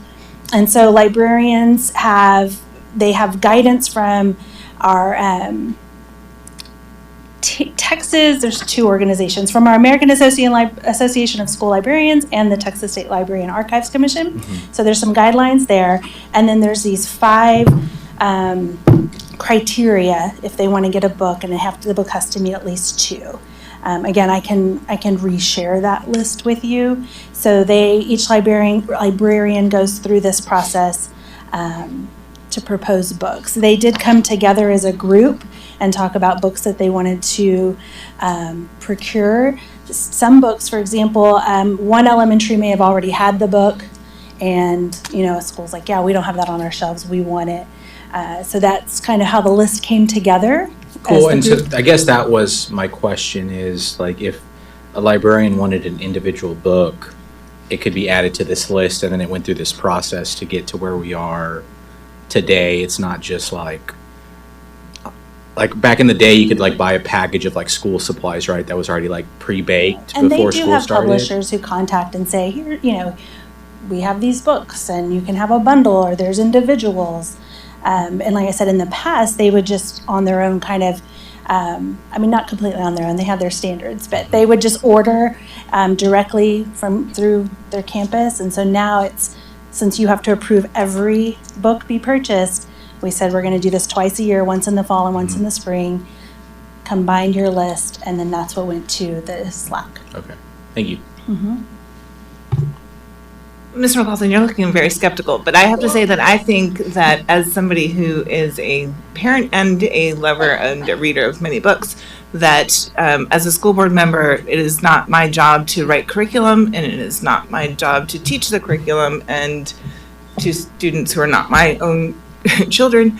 And I don't think that it's my job to read 729 books to determine whether or not they belong in the libraries. I think my job is to appoint the person to the committee that the state requires, and to trust in the librarians as the professionals that they are, and the administrators who are well aware of the scrutiny and all of the questions that have come to us, and then to take their recommendation. Well, but yet I am asked to vote on these, and I didn't ask for it. It's part of the legislation. And so then this has generated a lot of discussion and conversation, and I've consistently told anyone that asks me that we're creating a robust process where we'll review these things, and then it'll come to me as a recommendation. And my intent was just to rely on that recommendation, but that's because I thought it was a robust process. And instead, it's just like a rubber stamp. It's 729 out of 729. So how's that robust? So how would you suggest we make it more robust? Because that is something that this body can discuss and make This policy is our first around. time through. Right. We would have to. And so, so the part of the process is posting and allowing for public comment.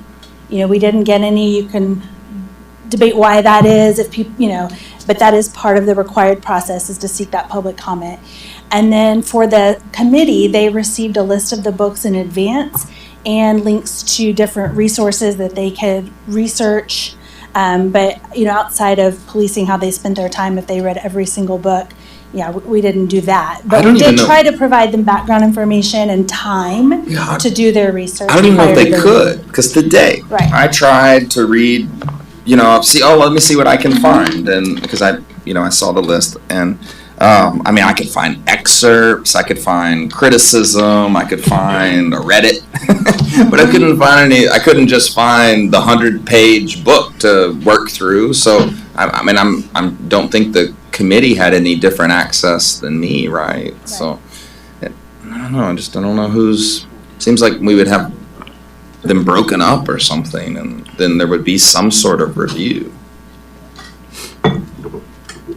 Mr. Arredondo. Thank you, President Halsey.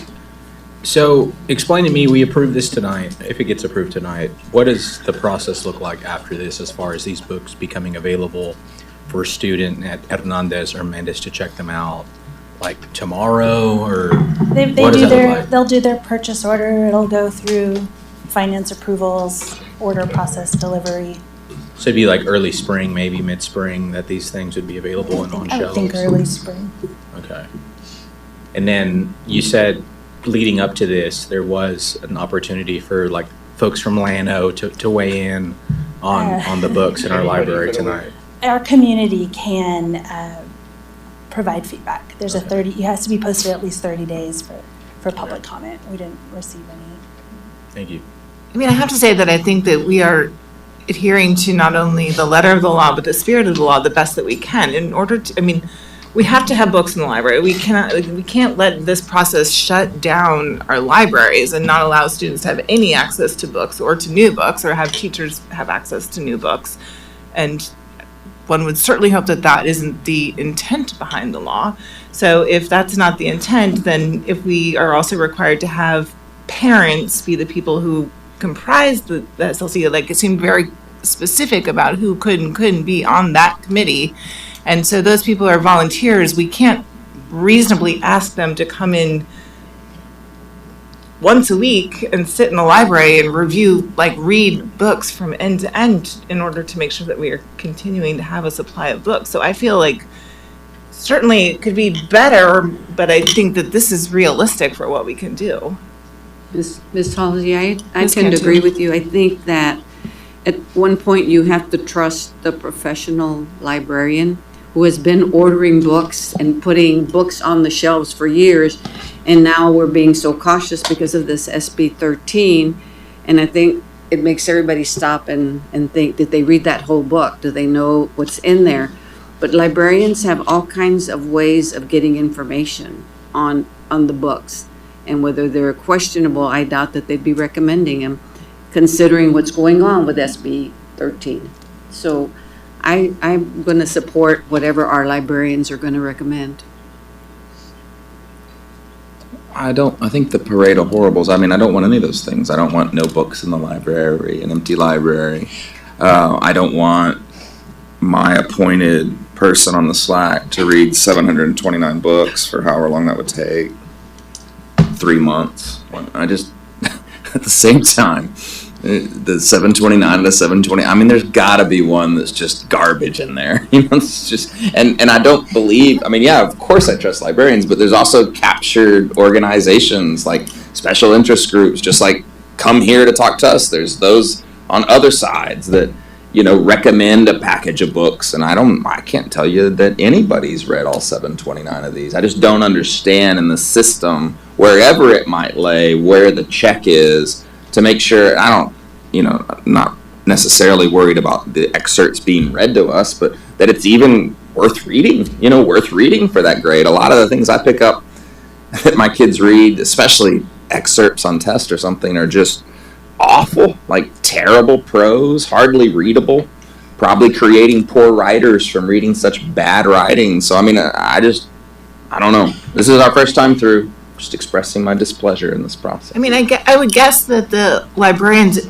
individual lists before were larger and that this is a narrowed down list from their original list. I will It's say just- our ILSs are pretty hesitant now. All books that they put on the list, they really, in light of SB 13 and the pressure, I think they were more guarded than ever.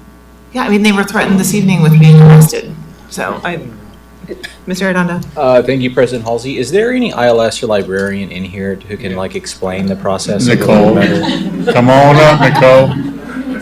Come to the Dana. splash zone with us. Dana Linebarger. Yeah. You want to know how they, Yeah, like the 729. I will say what this process has done is stop, and like it's more prevalent at the high school where vendors were just sending books. And so I think this process has in a sense stopped publishers from dumping stuff that we don't know anything. So there is some standards of, and Dana will talk you through with Nicole because they've lived it. Yes, a couple of the things that are on the list are books that are sequels that are already, kids really like these books, so a bunch of books have come out by the same author. So a lot of those books are those. No book is on there that's already included in the collection somewhere. So if Hernandez has this title, it doesn't have to go through the process because it can be at any elementary school. So those are all books that are exclusively new additions to the collection. Most of the books on there are elementary level books, so they most likely will not contain that controversial content. I know both middle schools and our high school, they use a subscription service from the Junior Library Guild, so they get their titles at certain times during the year. Then they added those onto the list. Also, some of these are like from the summer that librarians never got to order. Then all of a sudden, where September 1st hits and we haven't gotten the books yet. So that's part of the reason why this particular first list is so very long. You have anything you want to add? I think the only thing I would add is this is my first year as an ILS. I picked a heck of a year to start. I think being new, I tried to pick titles that were already in other campuses to add to our library. But uniquely at Mendez, we do have a huge dual language population. There's a lot of books available to our monolingual English speakers that are not available to our Spanish speakers. And I'm trying to alleviate that gap and add as many Spanish titles as I can. And so those do have to go on the list if they don't exist. So, I did one more. So just to understand this process better, so even if the book exists in English, it still needs to be approved by us to be in Spanish. Okay. What a mess. Okay, thank you. I'd like to make a motion that we approve the list as I'd like to presented second to us. that motion. I'd like to Motion made second. by Ms. Kane, seconded by Ms. Cantu. Any other questions? All in favor, please raise your hand. I can't see your hand. Mr. McLaughlin, is it raised? You're abstaining, sorry, okay. 6 all opposed and 1 abstention. I'm not meaning to call you out, but we do now have to record votes, just as a reminder. Okay.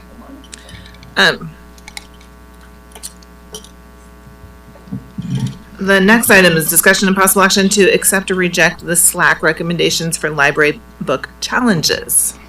all right, so this item pertains to 32 books we received formal challenges on. All but 2 were challenged on October 17th, the others on November 6th. All challenges originated from one community member. These titles were immediately pulled from shelves per SB 13, and on November 18th, they were taken to the SLAC, of which you each appointed a member. You have the SLAC recommendations on page 93 of your board book. If you choose to retain any challenged books, they will be returned to library shelves, and they may not be challenged again for 2 years. If you choose to remove any books, they'll be disposed of following district policy. Is there a motion? Mr. Redondo. Ms. Halsey, I move that the board accept the recommendations of the SLAC committee as presented in our board book on page 93. Motion made by Mr. Redondo, seconded by Ms. Kane. Are there any questions? I have a question. Mr. McLaughlin. Did the committee vote one by one on the, book by book, or did they take them like a basket like they come to us? The floor was opened for a motion, and they were told motions might sound like book by book, bundles, or whole. The first motion was to approve all. Then there was a second, there was discussion, and then when they went to vote on that motion. And so, okay, so there was an individual book by book consideration. A motion was not made to do that.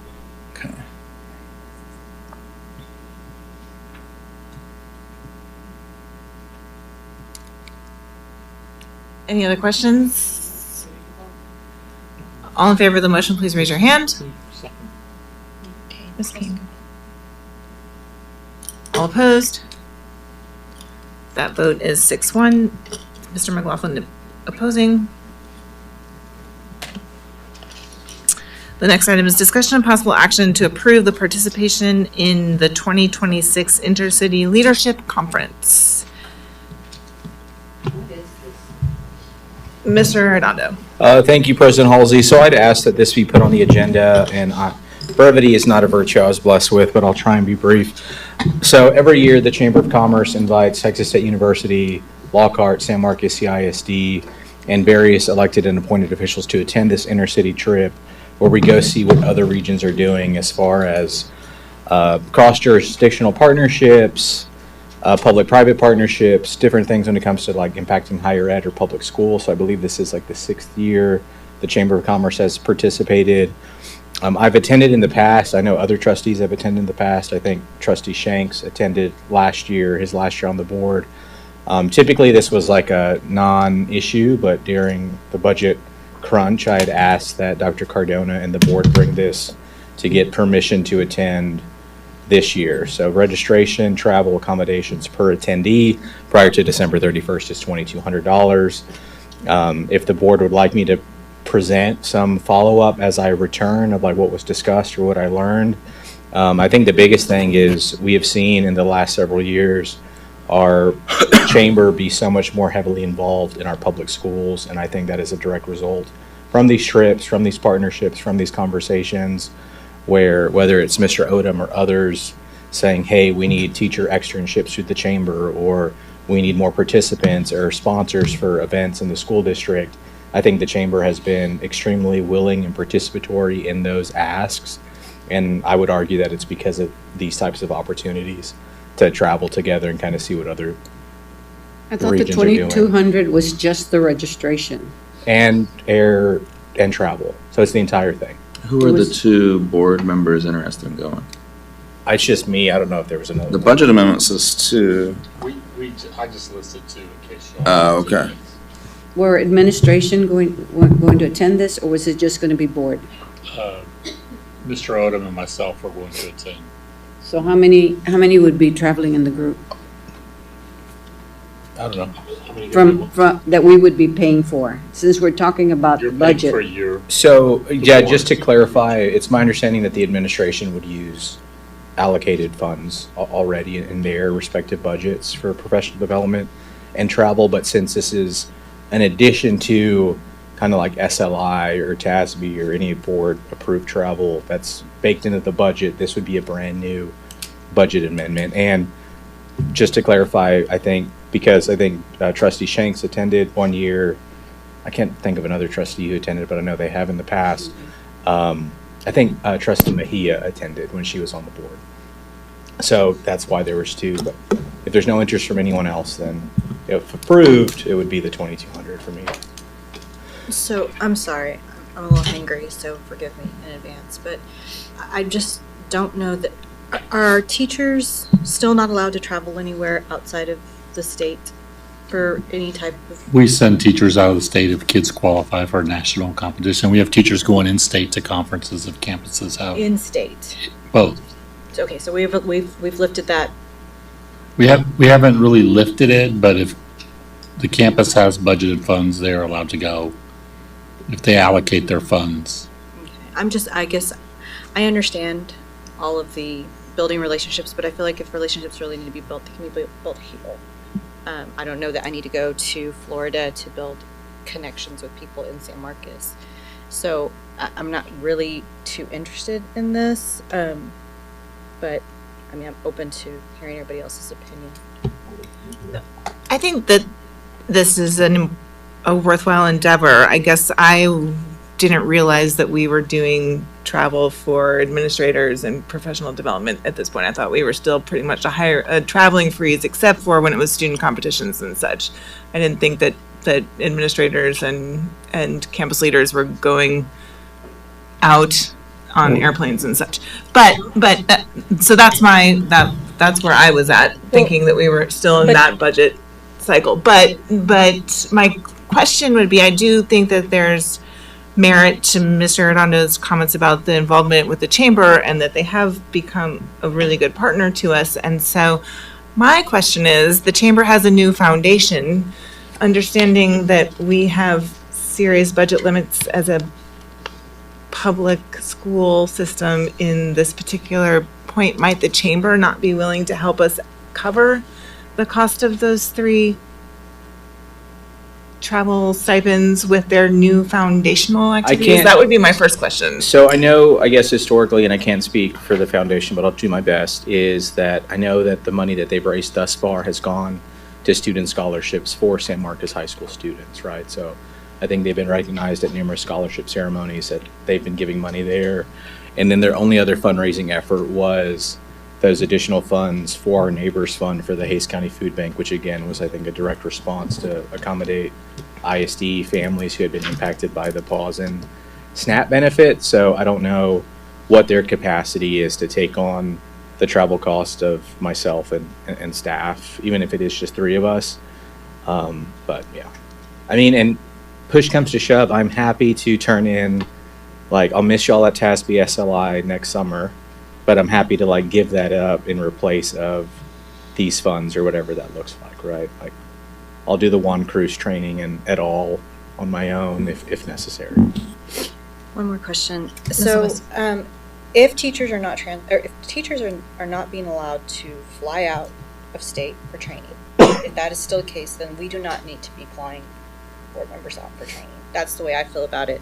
In addition, if the chamber is more involved, that's fantastic, and I appreciate that. But I would hope that regardless of our participation in an out-of-state function like this, when we've had so many budgetary issues over the last year, that they would continue to be involved, and maybe more so because of that.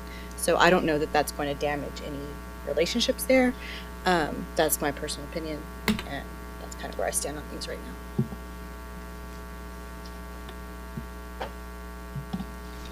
Did you have a question, Ms. Cantu?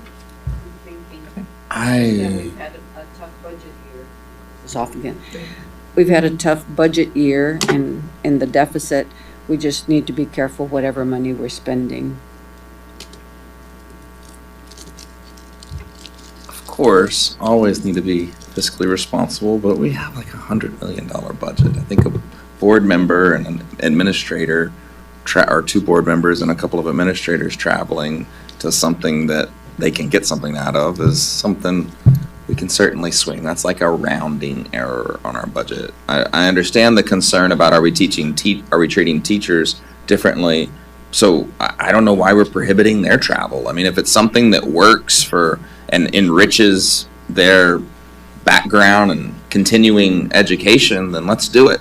I mean, we can't just sharpen the pencil to the point where we don't do things that make us better. So I'm generally supportive. If 2 of my, I'm not going to go, but if 2 of my colleagues want to go, the expense of $5,000, we can certainly find somewhere else.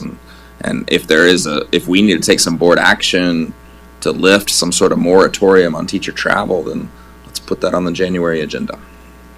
So I'll make the motion that we go ahead and approve this for up to 2 board members to attend the I don't know, what's it called? The Intercity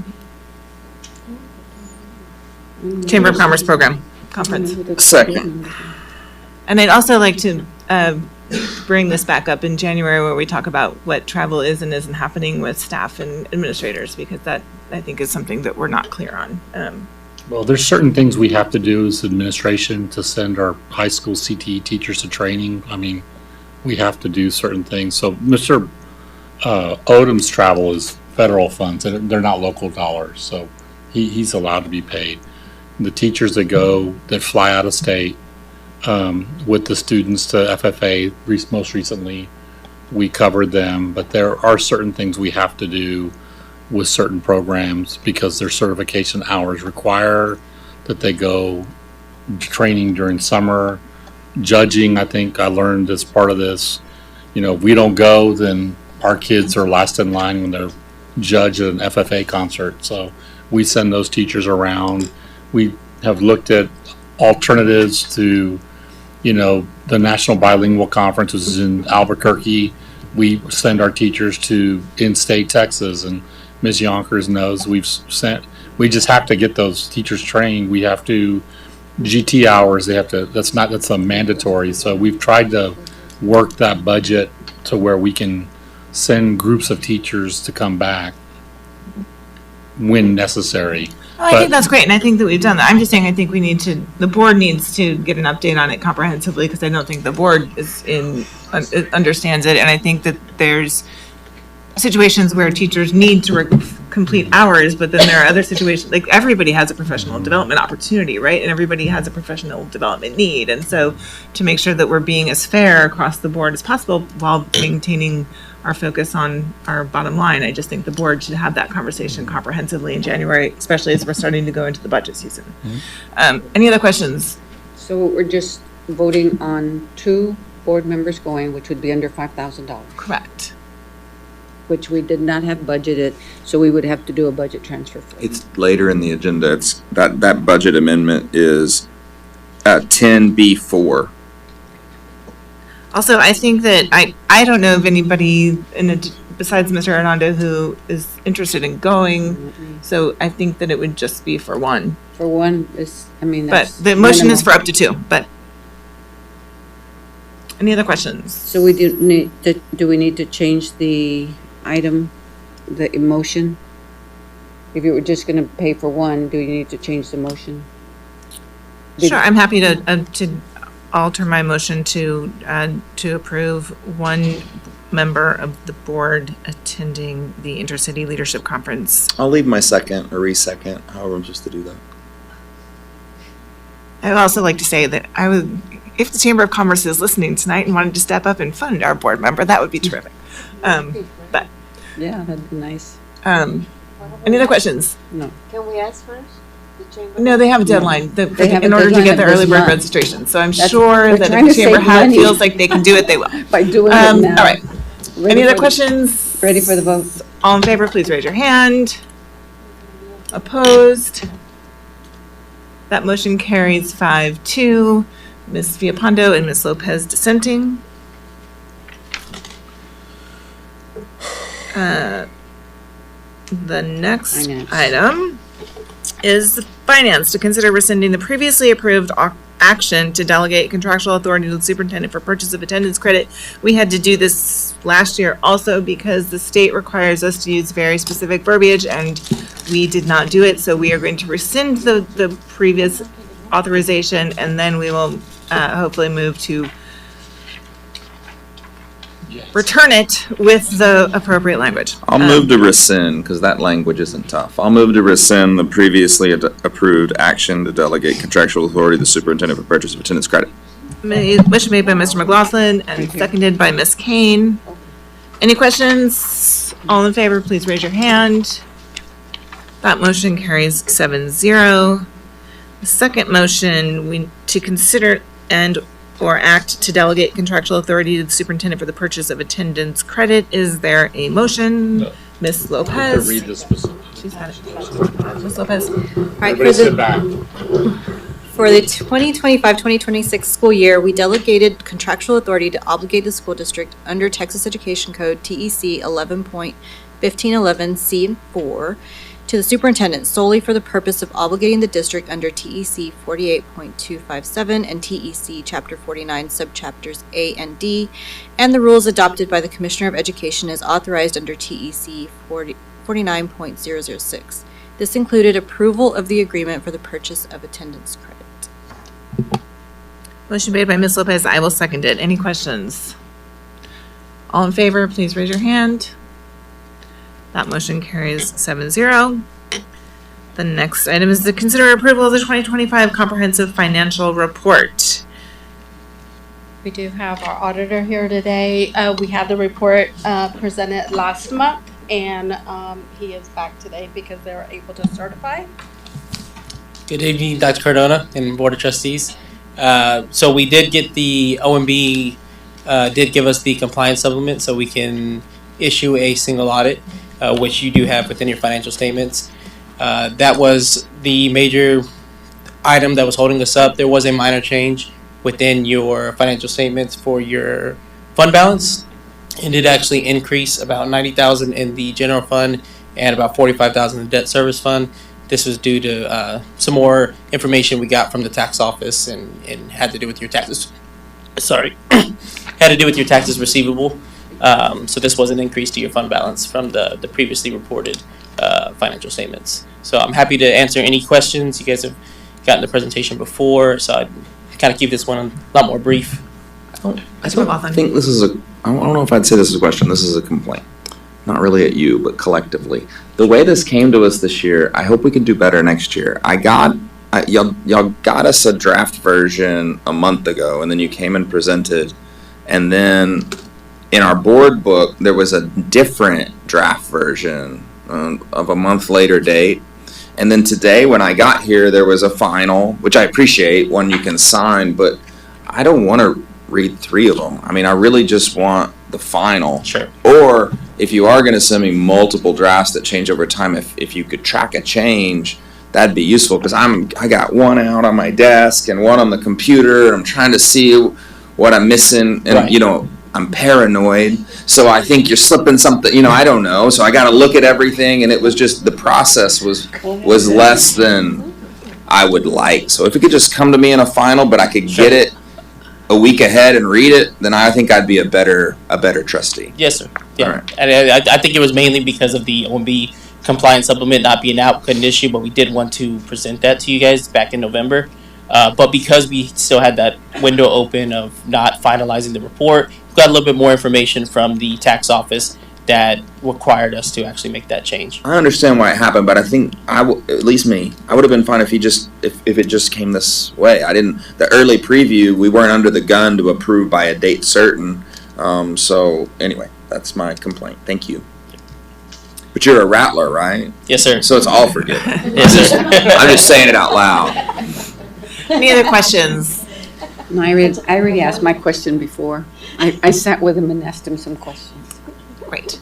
Thank you very much. Is there a motion to approve? Yes. Motion made by Ms. Cantu. Seconded by Mr. Arredondo. Any other questions? All in favor, please raise your hand. That motion carries 7-0. All right. Thank you guys very much. Thank you. Happy holidays. The last item is to consider approval of the 2025-2026 budget amendments. Ms. Garcia. I'll move to approve the amendment, but at $2,500 since we only approved one travel. Motion made by Mr. McLaughlin, seconded by Ms. Kane. Any questions? All in favor, please raise your hand. Opposed? That motion carries 7-0.